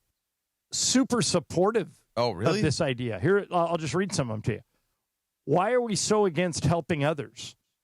Here's another one. Well, I'd rather pay for a divorce registry than a wedding gift any day of the week. I wish this had been around when I left my marriage. Great concept and a wonderful celebration to help you break out of marriage jail. So this is almost inviting like a paradigm shift in how we view it. And so obviously how we view it is like, oh, married good, divorce bad. And sometimes I get it, real life, that isn't the case. Sometimes divorce is needed and is good for the people involved in it. So I'm trying to open my mind to where we all grow up in this culture here, or even if you came from some other place, maybe like the concept though of marriage seems to be pretty universal, and the kind of the optimism that goes into it. So that's what this is kind of initial idea is, fighting against that. But I'm trying to open my mind, John. All right, so more comments. You know, if somebody's starting over again and they need a little help, divorce is traumatic and overwhelming. You may need to purge some things and get some new stuff. Start fresh by helping a friend out. I support this. This is brilliant. I'm doing it. This is a wonderful idea. There's enough trauma in divorce and opportunity for a new beginning. I would 1,000% buy my friends something for their new home as they navigate change and the fear of starting over. I don't see a problem with the divorce registry. I wish I had done one. What's the problem? No different from people having multiple baby showers on babies 2, 3, and 4. This is really creative. I think it's genius. Why is this a problem? We wedding, baby house registry, all of those are to support our friends. This is very smart. Okay, can I try something out on you? Yeah. So let's say that when somebody goes to college, right? You have a graduation party, right? And usually you just give some money, whatever. So now let's say said student, after sophomore year, is like, you know what, college isn't for me. I'm leaving. I'm going to go try my luck out there in the world of jobs. I am having a left college party or a left college registry. Would you give to that after you just gave somebody a graduation present to go to college, in theory, to help them to towards college? It's a fair question. I don't know. I actually think somewhat a similar concept, though, right? Yeah. Laura hit the nail on the head. If you're in trouble and you need help, and you say to me, "Man, this divorce has crushed me. I don't know what I'm going to do." Yeah. I would say, "Okay, I can help you. Here, I'll give you some money. Just pay me back when you get back on your feet." You would do that sort of with the not expecting to be paid back, though. Right. Well, James Worthy has a great line about this. Yeah. He says, "Never ever loan people money if you expect to get it back." Right. Because I've loaned 3 people in my life large amounts of money, like minimum 10 grand. Okay. 2 of them paid me back, and 1 didn't. And I no longer talk to the one who didn't. The friendship just kind of dissolved. And I actually said to him when it happened, I go, So were you unable to employ James's? Oh, thank you, Chris. Nudge get in there. Morales and Trudell are nudging. Well, he nudged me, and I took it, and I liked it. That's a drop. No. So what happened though? Was it awkward? Were you expecting the repayment? Was he awkward because he knew that he didn't repay? Did he not make an effort to do so, and it was awkward because you're like, well, look, it's not about the money, but isn't it incumbent upon you to kind of explain it to me? Right. Okay. And he didn't. Okay. So I think when you loan money to friends, it can get complicated, but Worthy's system is the best. Don't give people money and expect to get it back. Okay. Because rarely will it happen. One quick follow-up for you. I have a friend who started a company. I'm sure this has happened to you before. And, he's taking on investors. And the first round is friends and family. Right. And so it's kind of like, hey, look, this is how much. And it's the way that I was talking to my mom about it. And it's sort of like, look, this is one of my close friends. And I have to go into this thinking that I may never get this money again. And it's got nothing to do with our friendship. But I had to think about that first because I'm like, if the company doesn't hit and money goes away, is that going to make me feel a certain way when we go to hey, I'm in your town, let's meet up? Am I expecting him to pick up dinner? It will be a cloud. You know what I mean? It will be a cloud over your friendship moving forward. But I have told myself, I don't know if I can stick to it, but I have told myself that I'm just not even thinking about that money. If it comes back, great. If not, I'm not going to hold it against my friend because it's a legitimate You're business. handling this more maturely than others would. I'm trying, but I don't know. It's easier said than done. Right? Can I also share something really quick? So I definitely don't have the money y'all have, okay? But I do have friends that are investing or doing things. My thing is, if you're really good friends with this person and you are helping them invest in whatever they're doing, you have to think about it like that because we put money in the stock market in companies that we have nothing to do with or we don't know, we don't have any personal relationship. Good point. Yep. Or when we, I have friends that have their own businesses like T-shirts or whatever, right? And I'm like, dang, it's $45 to buy a T-shirt from you versus going to TJ Maxx for something similar that's $15. But again, you're doing it to support your friend and their brand. I don't have any personal relationship with Nike or Adidas or whatever, and I'm easily giving them my money. Shout out to Travis Matthew. You know what I mean? And John's relationship with them. Yeah. Thank you for the free T-shirts we're both wearing right now. We were doing a Travis Matthew ad today. But you do have to think about it in that way because you're supporting your people, and hopefully that does come back to you. And if it doesn't, take it as that when you invest in the market and you invest in Apple or whatever stock, and it's like, damn, it took a dip. The whole divorce registry thing is interesting. By the way, we'll see if it catches on. I do like Brian's T-shirt today. I just want to say that. How much did you pay for that one, Brian? Probably $5. Hey, there you go. Mike and I are team Travis Matthew. Shout out Ryan Ellis. Shout out Paul Gray, my man at Travis Matthew. Evan Ponce, shout out. Those guys keep us well attached. Oh, so comfortable too. I've got the cloud shorts on, John. Have you had these? They're just like wearing clouds on your legs. Yeah, Travis Matthew stuff is fantastic. All right, let me tell you about ZipRecruiter. Did you know that it can now take up to 11 weeks on average to hire for an open job? You don't have 11 weeks. If you're listening today, I got some advice. Use ZipRecruiter. Right now you can use it for free at ZipRecruiter.com/LA. Ian Siegel, the guy who invented ZipRecruiter, puts it this way. We don't leave anything to chance. They don't. They use powerful matching technology to quickly find and send you the most qualified people for your roles. How quick? 4 out of 5 employers who post on ZipRecruiter get a quality candidate within the first day. So what are you waiting for? Go to that website. Use ZipRecruiter for free. ZipRecruiter.com/LA. Again, that's ZipRecruiter.com/LA. ZipRecruiter, the smartest way to hire. And Laura, you got something to give away, right? I do. So be sure to join the 710 for our summer tradition at the Hollywood Park Casino, the ultimate fantasy football draft party. You can win a spot right now for you and your 3 friends, calling 877-710-3776, 877-710-3776. Be caller number 7, and you'll be there with your friends. Don't forget, Tuesday at 5 p.m., we will announce the new football season fall on-air lineup. Are you ready? 5 p.m. Tuesday with Sedano and Kappa and me as we announce our new weekday lineup. Watching Rich do Sports Center, and Rich Eisen's back on Sports Center tonight at 8 o'clock after Monday Night Football, tonight on ESPN. Accident or injury, call Jacob and Ronnie. Call Jacob. Hey, it's Mace. If you've been in an accident, people will give you all kinds of advice, like just take the first offer. You don't need a lawyer. But Jacob and Ronnie's got one simple message for you. Do it for you. It's on his new billboard over L.A. This isn't about anybody else's opinion. It's about your recovery, your medical bills, your future. Jacob and his team handle everything, from getting your car fixed to helping you find the right doctor to making sure the insurance companies take your case seriously. You deserve somebody who will fight for what's right, and Jacob does that every single time. When you call an attorney, you want one who is respected. Call Jacob. He's the real deal. 844-24-JACOB. That's 844-24-JACOB.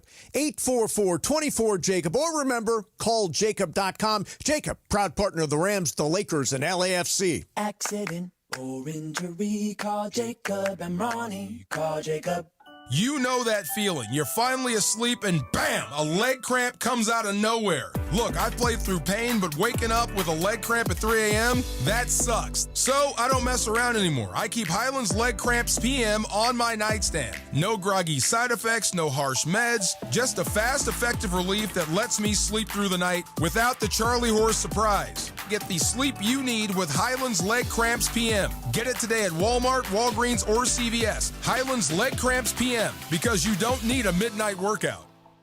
Your fantasy draft is here. The Smack Talk is starting, and this season, ESPN Bet is giving you more ways to ride with your squad. Introducing ESPN Bet Fan Center, where you can instantly link and bet on your fantasy teams right in the ESPN Bet app. An enhanced sports betting experience only from ESPN Bet, the sports book for sports fans. Download the app today. Must be 21 plus. Gambling problem? Call 1-800-GAMBLER. In New York, call 877-8-HOPE-NY or text HOPE-NY 467-369.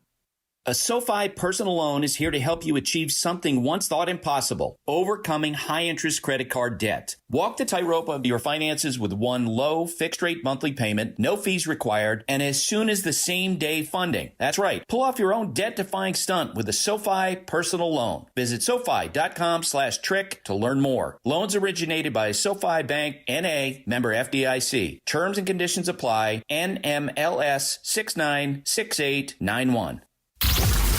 Hi, this is Matthew Stafford of your Los Angeles Rams. This is Mason in Ireland on your home of Rams football, 710 ESPN.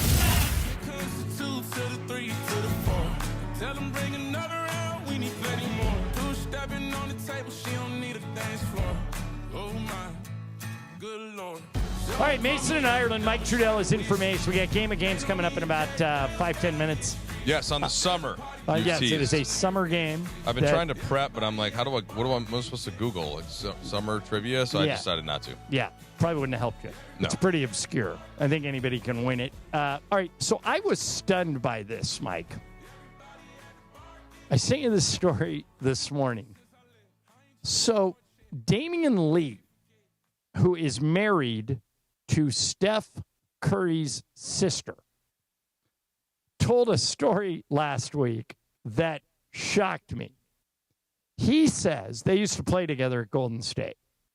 He says that Steph goes on Twitter at halftime of games, types his name into a Twitter search to see what fans are saying about him and uses it as motivation in the second half. You buy that?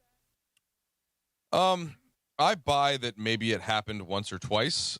I would be surprised if it was in every halftime occurrence. Like the not surprising part would be that somebody like Steph would be looking for slights. We've seen that firsthand with Kobe. Yeah. I've seen it with LeBron. Basically, all of Luka certainly use it like as that. motivation. Yeah, so that's going back to Jordan and for you before that, I'm sure. So that is no new thing. That is not surprising at all.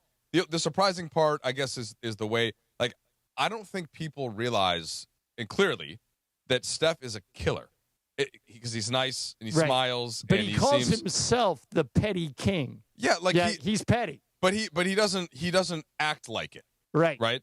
And so you don't see that, but you don't get to be where Steph is. Like, John, just think about how hard it is. Anybody that's ever worked out or played any sport, how hard it is to do one workout with all of the reps correct.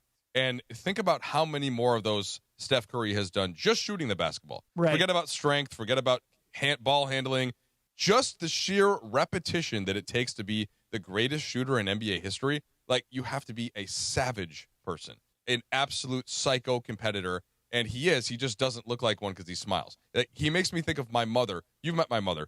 Sweetest lady. She is very sneaky competitive. You would never know, but if you get her in a game, she's a good sport. But, like, the wheels start turning in a little bit of a different way. She's not rolling over for you. No, exactly, never. And so that, like, that's the thing. So it's not surprising. It just, I don't think that he does it every game, though. I think maybe once in a while he scrolls, he sees something. It sounds like the story is a little bit hyperbolic. Here's why I would never do it.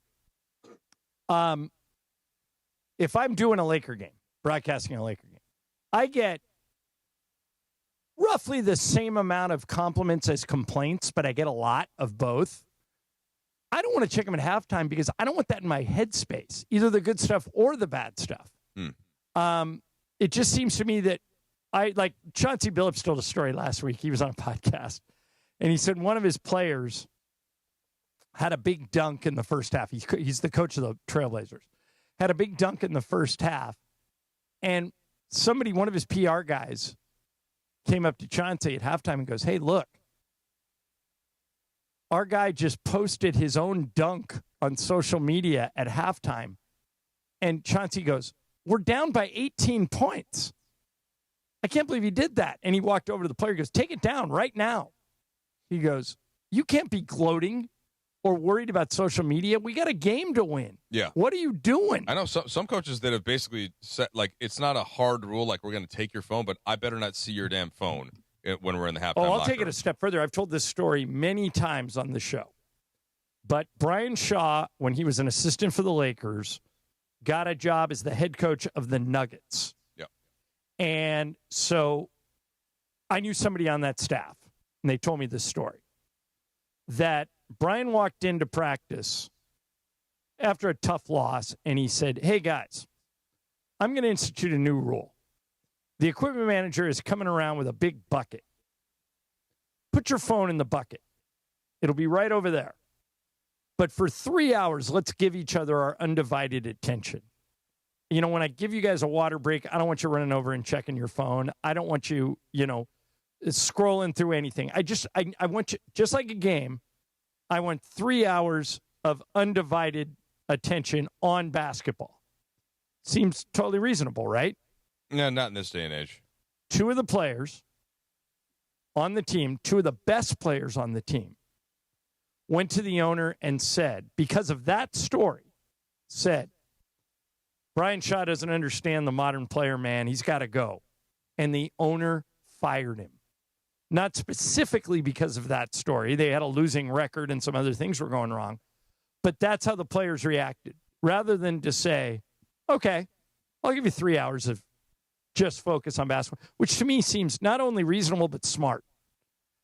And then complained about it to the point where they got the coach fired.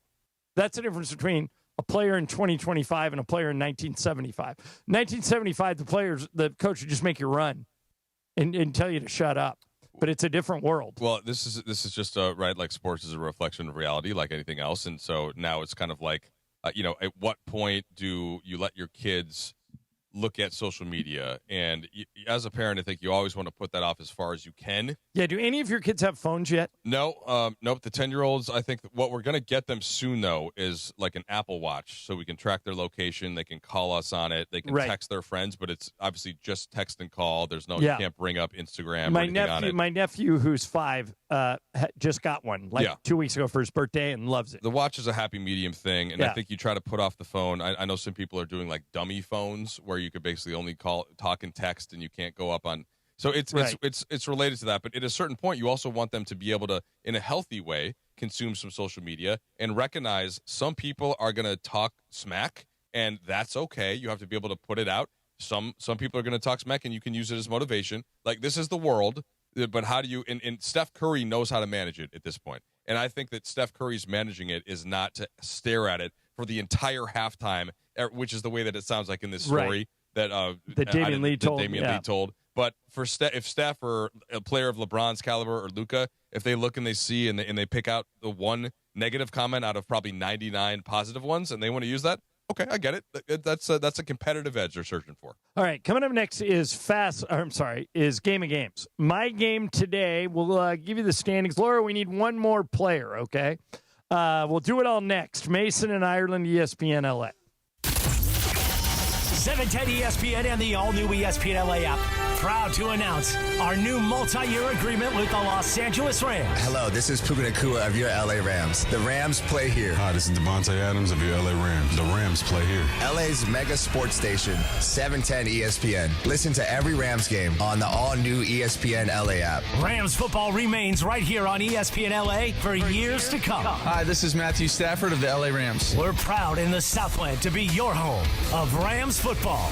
Slow drain, dips in water pressure? Call the experts at NextGen, the official AC plumbing and electrical company of SoCal sports fans. Get your stubborn drain working again with NextGen's expert drain clearing for just $88. Call 833-3NEXTGen or visit nextgenaironplumbing.com. CSOB number 1011173. Get ready for the ultimate freestyle experience. Monster Jam Freestyle Mania, presented by Spin Master. For the first time ever, Monster Jam trucks team up with freestyle motocross bikes to deliver gravity-defying skills and thrills. See one-of-a-kind FMX bikes designed to match your favorite iconic Monster Jam trucks. Cheer on Team Gravedigger, Team El Toro Loco, and more.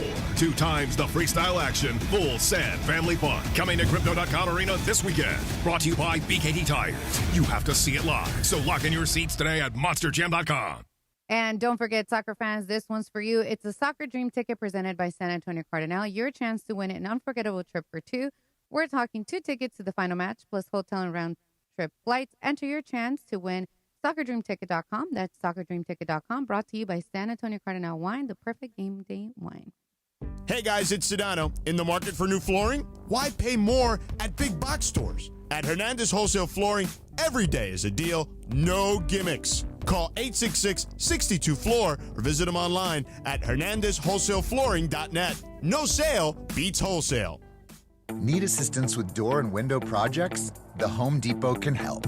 From inspiration and materials to ordering and installation, our free Millwork virtual apron service can get you moving and doing. Plus, we speak Spanish too. Our associates can help you tackle complex jobs without you leaving the job site, saving you time and money. Call us at 1-833-HD-APRON or visit homedepot.com/MBA. The Home Depot, how doers get more done. Progressive presents Employee of the Month. Small Business Edition.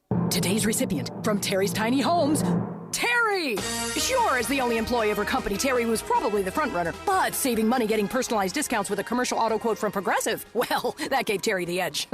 Over Terry. Terry! Keep awkwardly chanting your own name, Terry. You deserve it. Woo! Be your own Terry. See if you could save in as little as 8 minutes at progressivecommercial.com. Progressive Casualty Insurance Company and affiliates. Discounts not available in all states or situations.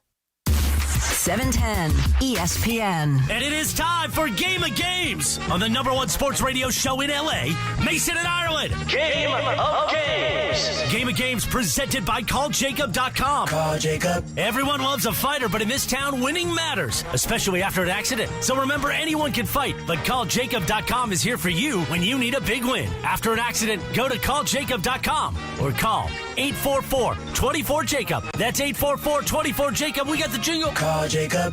Thank you. Game of games time. Take it away, Mace. All right, no Mace today. Mike Trudell pinch hitting for him. And it's time for Game of Games. It's my game today.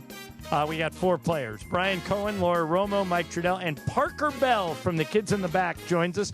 Parker, how things going? Things are going well, John. It's been a good summer, so I'm excited to represent the kids in the back, see if we can get another point. Well, yeah, let me ask a question here. Like, what's Parker's general level of skill in coming into this? I think so he's a strong competitor. Laura, did Brian finally pass the Kids in the Back? He did. Okay, so what are the standings? So Brian won, and he is now at 3. Kids in the Back, 2. I also have 2. Ireland, you also have 2. DeAndre has 1. And Mason finally got on the board with 1. Okay, so Mike, your chance to get on the board here. And Parker, your chance to have the Kids in the Back get tied for first place. I need this win because I need a tie too. Okay, here we go. So we are right in the middle. I'm hearing something somewhere, but I don't know where it's coming from. Brian, if you can't hear it, I'm okay with it. But Fix. It was my phone went off somehow with the app. I don't know how that happened. All right, here we go. Forgive me. So we are in the middle of summer, and this is a quiz in which every answer is either June, July, or August. Okay? That is the correct answer June. To every question. You could be right. Okay. July. Here we go. Question 1.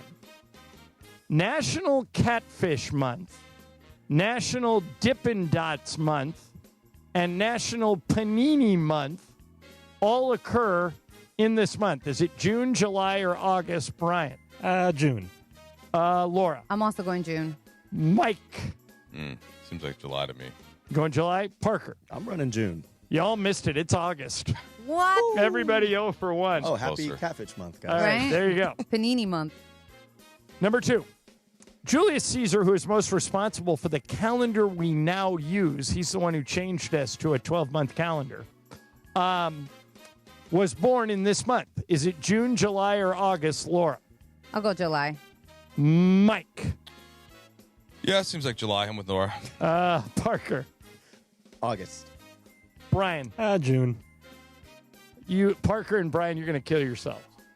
What's the person's name? Julius Caesar. It's July. Laura and Mike got it. I don't know if they put the connection together, but they both got it. Well, I'm a July baby, so I know that. All right, here we go. Deductive reasoning. Mike, this one to you. Yep. The summer solstice, which signifies the longest day of the year, happens in this month. Is it June, July, or August? June. July. Parker. July, yes. Brian. June. Laura. It is June. It is June. You knew that one. Did you know, Mike, or were you guessing? Of course. Come on, Parker. I'm not a July baby like Laura. All right. Now, Parker, are you aware of the new rule? What is no? Oh, wait. Is it if you get them all wrong? If you get them all wrong, you win the game. Okay. But you have to get them all wrong. By the way, if you get them all wrong and Laura gets them all right, you win. Still the win. loser trumps the winner. So you're only 0 for 2, and there are 9 of these. But just keep at some point. If you're like go 0 for 5, go the other way. I believe. Okay, here we go. This one coming to you, Parker. This is the only one of the 3 months that has 30 days. Is it June, July, or August? You said, let's just go July. Okay. Brian. The month that has 30 days? Yes. June. All right, Laura. It is June. Mike. June. It is June. And Parker's streak is alive. Keep it Laura, going. 3. Mike, 3. Brian, 2. Parker, what do you think? Are you going for it? Parker, Bupkis. Yes. Okay, he's going for it. All right. All right, Parker is now 0 for 4. How many questions, John? 9. Okay. Okay, here we You go. can do it. Matter of fact, should we make Parker go first until he either gets one right or gets them all wrong? Your rules, John. I'm just here to play. Let's give you a little help, Parker. We'll let you go first. All right. They should just name this John Ireland Day.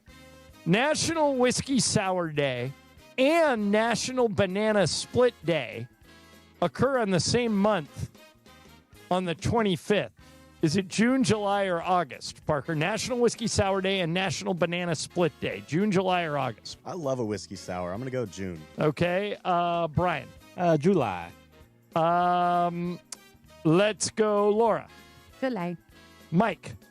I have seen John consume about 950 whiskey sours since we met in 2008. I would say August. August is the correct answer, and Trudell has the lead. Yep. And Parker is still alive. He's 0 for 5. By the way, that was a total guess. It wasn't correlated to meeting John. All right, Trudell 4, Laura 3, Brian 2, Parker 0. Parker, a lot of famous people, including Sean Connery, Whitney Houston, Barack Obama, Jennifer Lawrence, and Usain Bolt, were all born in this month. Is it June, July, or August? I think I know Obama's. I'm going to go August. Okay. Mike. June. Laura. I really don't know. I'm going to go July. Brian. June. In a shocking upset, Parker Bell is on the board. It's August. No. Did you? I thought it was August, Yeah. but I thought it was like late July was Obama's birthday. My Okay. bad, All Barack. right. So you're now off the schneid, and you probably can't win. Darn, and I'm Trudell has the lead. Here we go. Mike. National Hot Dog Month, National Ice Cream Month, and Disability Pride Month all occur in what month? June, July, or August? July. Laura. June. Brian. July. Parker. July. July is the correct answer.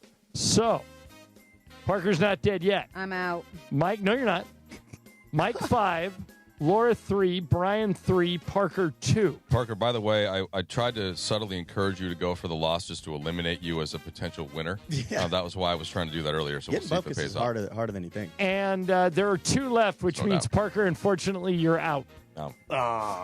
Sorry, to hear kids it. in the back. You're 3 back. All right, so it's a 3-horse race. Trudell Okay. has 5, and you guys need to go opposite of Trudell. You sounded good doing it, though, Parker. All right, here we go. Thank you. Mike? Yep. The full moon that occurs in this month is most commonly known as the strawberry moon because it coincides with the strawberry picking season. Is it June, July, or August?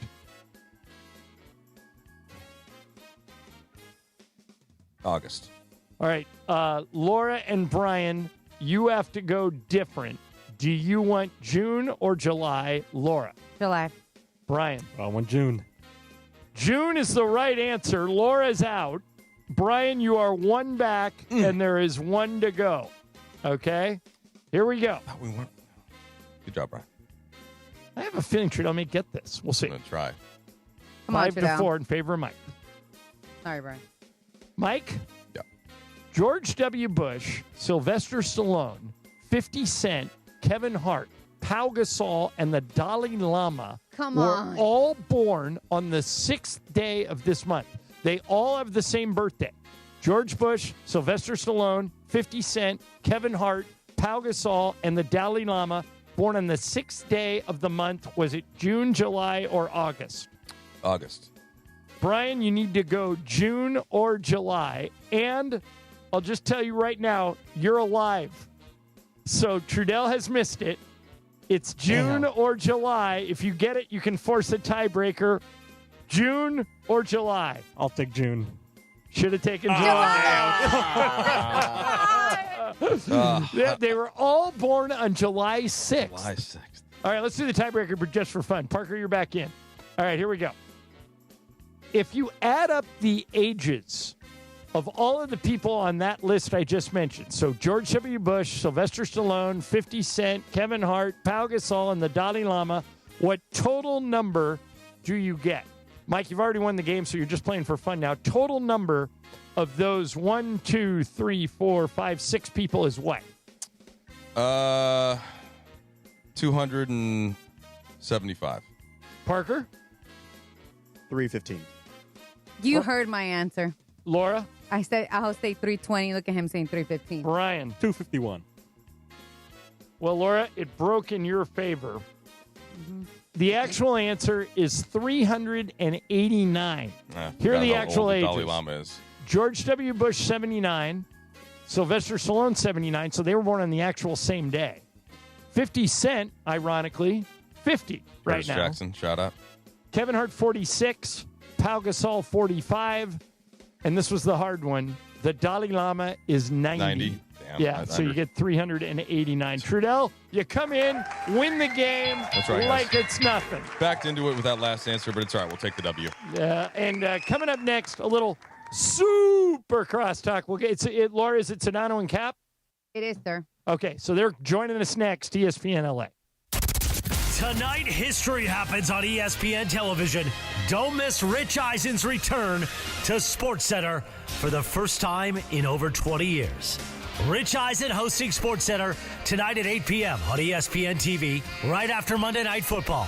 I can't wait. I remember growing up watching Rich do SportsCenter, and Rich Eisen's back on SportsCenter tonight at 8 o'clock after Monday Night Football, tonight on ESPN.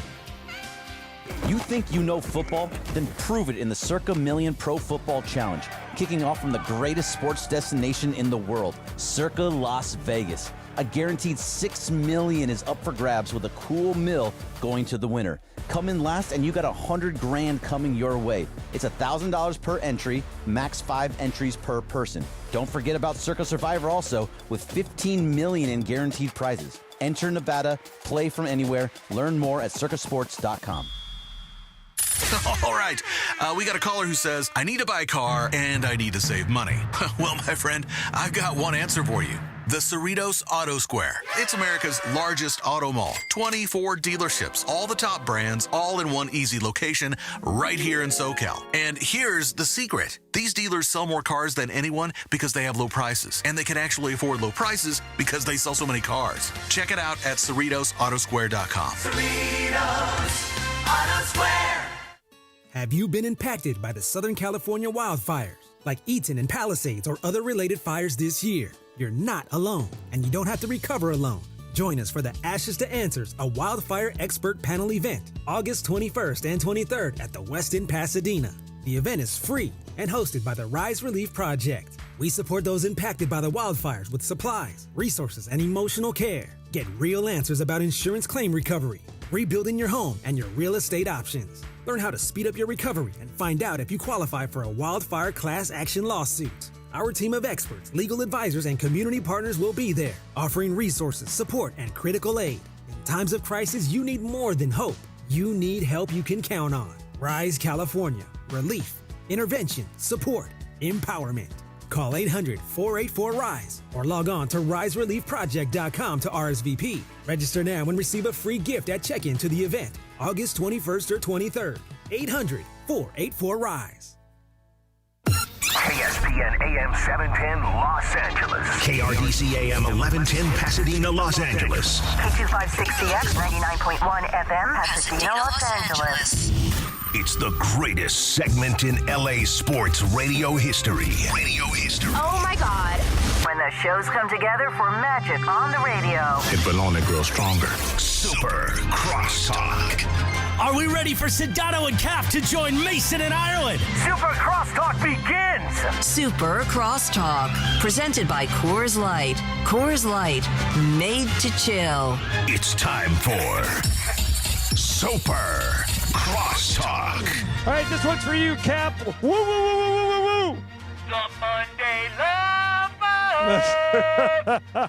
George Sedano and Scott Kaplan have joined us. Mike Trudell pinch hitting for George. I was just thinking about this. I think this is the first time you and I have been in the same room in at least a month, probably 2 months. Oh, I would say longer than that. Yeah, I'd say easily since just around after the NBA Finals. Right, yeah, because we both have been traveling all over the place. Cap, we had a story come up today, and George, George, do you guys have a pet at your house? Yeah, Benny. Okay, dog? Yes. Okay.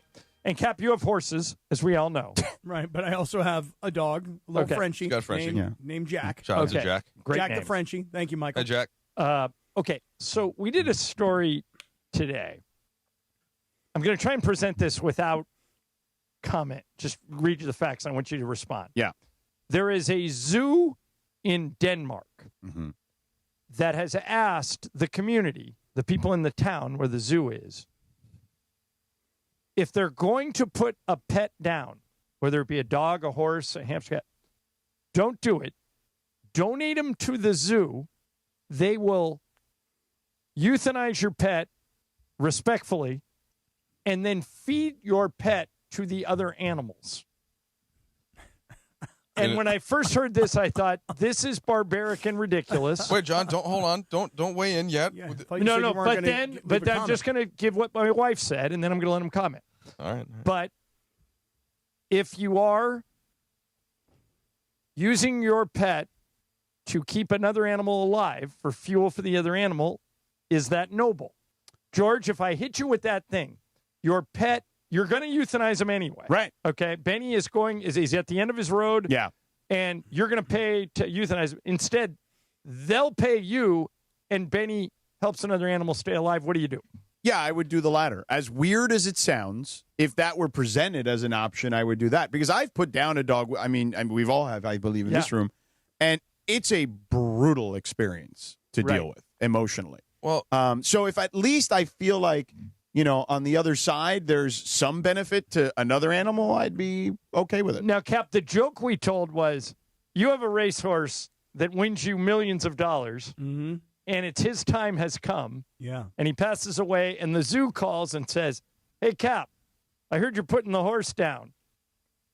Send him our way. We'll give you a few bucks, and we're going to feed him to the mountain lions. Cappy's taking the money. There's no question. Before you answer, Cap, before you answer, John, two things. You didn't mention, at least in my recollection, that the zoo was paying for this. I thought they were asking for. They just like you. I don't know if them. they're paying or not, but I had to pay to put Reagan down. Yeah. How much? A couple $100. Yeah, like $150, $200. Yeah. Okay. This would be as a donation to the zoo would save me that money. Well, so let me be more clear about Cap, that. the only other part of this is I stipulated that if we're going to get Cap involved here, that this would be one of your horses that was a loser, that didn't win, and that came in last in the race. Yeah, I had that this weekend. I had one of those this weekend. Yeah, so Cap, as opposed to a prize stud or whatever. I'm calling you from the Denmark Zoo. Cap, I hear you're putting a horse down. Send him my way. I'll take care of everything. What's your answer? I'm going to say no. Really? Yeah, I'm going to say no. And George, mostly because take the horse out of it for a second. I got to think about what's here in my house. So I got my dog, Jack the Frenchie. Let's say Jack the Frenchie's on his last leg. Yep, time for him to go. And we're going to put him down, right? Or I could give him to the Denmark Zoo and they throw him into a pit of alligators. Right, but he's going to be He's gone. Gone at that He's point. dead at that point. And Cappy, and what I don't appreciate as a Frenchie owner before Lila died, some of my friends would make fun because of their little body type. They say, "Oh, look at that little chicken tender I can make out of the leg." Yeah. Like, bro, don't talk about Lila like that. You know what I'm saying? Because the way the Frenchie bones, it does kind of look like a chicken wing size. Yeah, right. So, but like your answer surprised me, Cap. Yeah. I thought you would take the money and run. Well, you're not getting any money, really. Well, but he's not paying any either. Right. Minimal. That is a factor, though, with him. Yeah, it's true. But I got to say, like, again, if you told me, okay, you're going to euthanize the dog and then you're going to cremate the dog and everybody's going to have, like, their send-off to the dog versus, hey, here's zoo, have them, they euthanize them, we don't see what happens, and then they feed them to the lions and the lions tear them to shreds. This is not like organ donation. But he's dead, Cap. The dog is dead, so he wouldn't feel any pain. I understand, but still, instead of him being cremated, instead you're feeding him to a bunch of lions. So you'd rather incinerate him than feed him to another animal? Yeah, what's the difference? Yes, George, incineration. Yes, incineration over food. Yeah. Cappy, one thing that I thought about, and we can I'm sorry. You know what my dad did with my dog that I grew up with 20 years? Told all you guys that he was off at a farm? No, he buried him in the backyard. Oh yeah, my dad did the same one thing. One of my buddies did that. Yeah. Well, I was just gonna my suggestion, Cappy, since this zoo is in Denmark, like if they would make a Lego figurine model of Jack. And then send you the instructions and the pieces for it, so that you could commemorate. Yeah, I just think this is This is brilliant. What are you talking about, Mike? I got no chance of putting those Legos together. None. Your kid can do it. Send him to Jack Ireland. He's a Lego genius. Oh, that's right. Yeah, sure. Jack could do it, or one of your 4 children could do it. I would do it. But look, we'll put Riggs on it. Oh, my boy Riggsy. Riggs will put it together for you. Okay. Oh, yeah. So See, the that other would be thing different. I wanted to ask you about is you guys know I love conspiracy theories. I believe almost all of them. Yes. Okay. Even ones that don't make sense. I just love conspiracy theories. It's very nice of you not to talk about the Dodgers and the Padres, John. Right? We got plenty of that coming I up. figure their show is going to cover that amply. Yeah. All right. So did either one of you, Sedano or Cap, listen to the New Heights podcast with the Kelsey brothers and Taylor Swift? I only saw clips. Okay. You don't need to have heard it to understand this, but a fan named Jenna, she's a Chiefs fan, has a podcast, and she claims that there are Easter eggs all over that podcast, so much so she has developed a theory. I'm going to play you the theory. It takes 1 minute, and I want you to tell me whether or not you guys buy it. Got it. You ready? Here we go.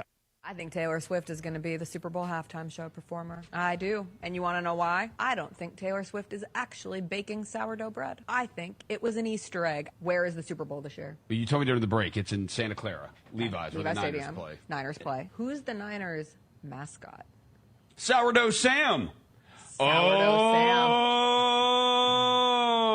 Sourdough Sam. She said Ding, she's ding, ding. thinking about sourdough 60% of the time. When she's going on and on about sourdough, how much sourdough she's baking, 60% of the time, it's Super Bowl 60 in Levi's Stadium, home of She Sourdough is going to do the Super Sam. Bowl. I think she's doing the Super Bowl. She is going to do the Super Bowl. I think she's doing it. Okay, there's another one, too. There's another piece of this. She said, specifically, thank you for screaming for 47 seconds for me. 47 seconds could be a connection to her Eras Tour stop at Levi's Stadium was her 47th stop on the Eras Tour. All right. I buy it. You think it's going to be Taylor Swift. Cappy, you in or out on this conspiracy theory from Jenna, the Chiefs fan? Can I just say one thing, that if you guys would have quizzed me and said, who's the mascot of the 49ers, I would never have come up with Sourdough Sam. Me either. I looked it up. It's accurate. Okay, I would never have known that. No. And obviously sourdough in the Bay Area. I mean, come on. And she does say at the beginning, and by the way, Mike and Annie watched this whole thing. I listened to it last night on the flight home from Idaho. Good. She talks openly in the middle of a 2-hour podcast. She goes, I love leaving Easter eggs for my fans. I love doing stuff that they can go back later and say, she spelled it right there out for us, and they didn't see it. And that thing, it sounds too coincidental, Cap, doesn't it? Are you buying this? It sounds pretty good. I would not have known that about Taylor Swift, that she leaves little Easter eggs. But if I were a Swiftie and I knew that about her, then, of course, my ears would be perked up as I would be listening to this thing. Now, Mike, you told me last week that you and Annie sat down and watched all 2 hours of it last week. right.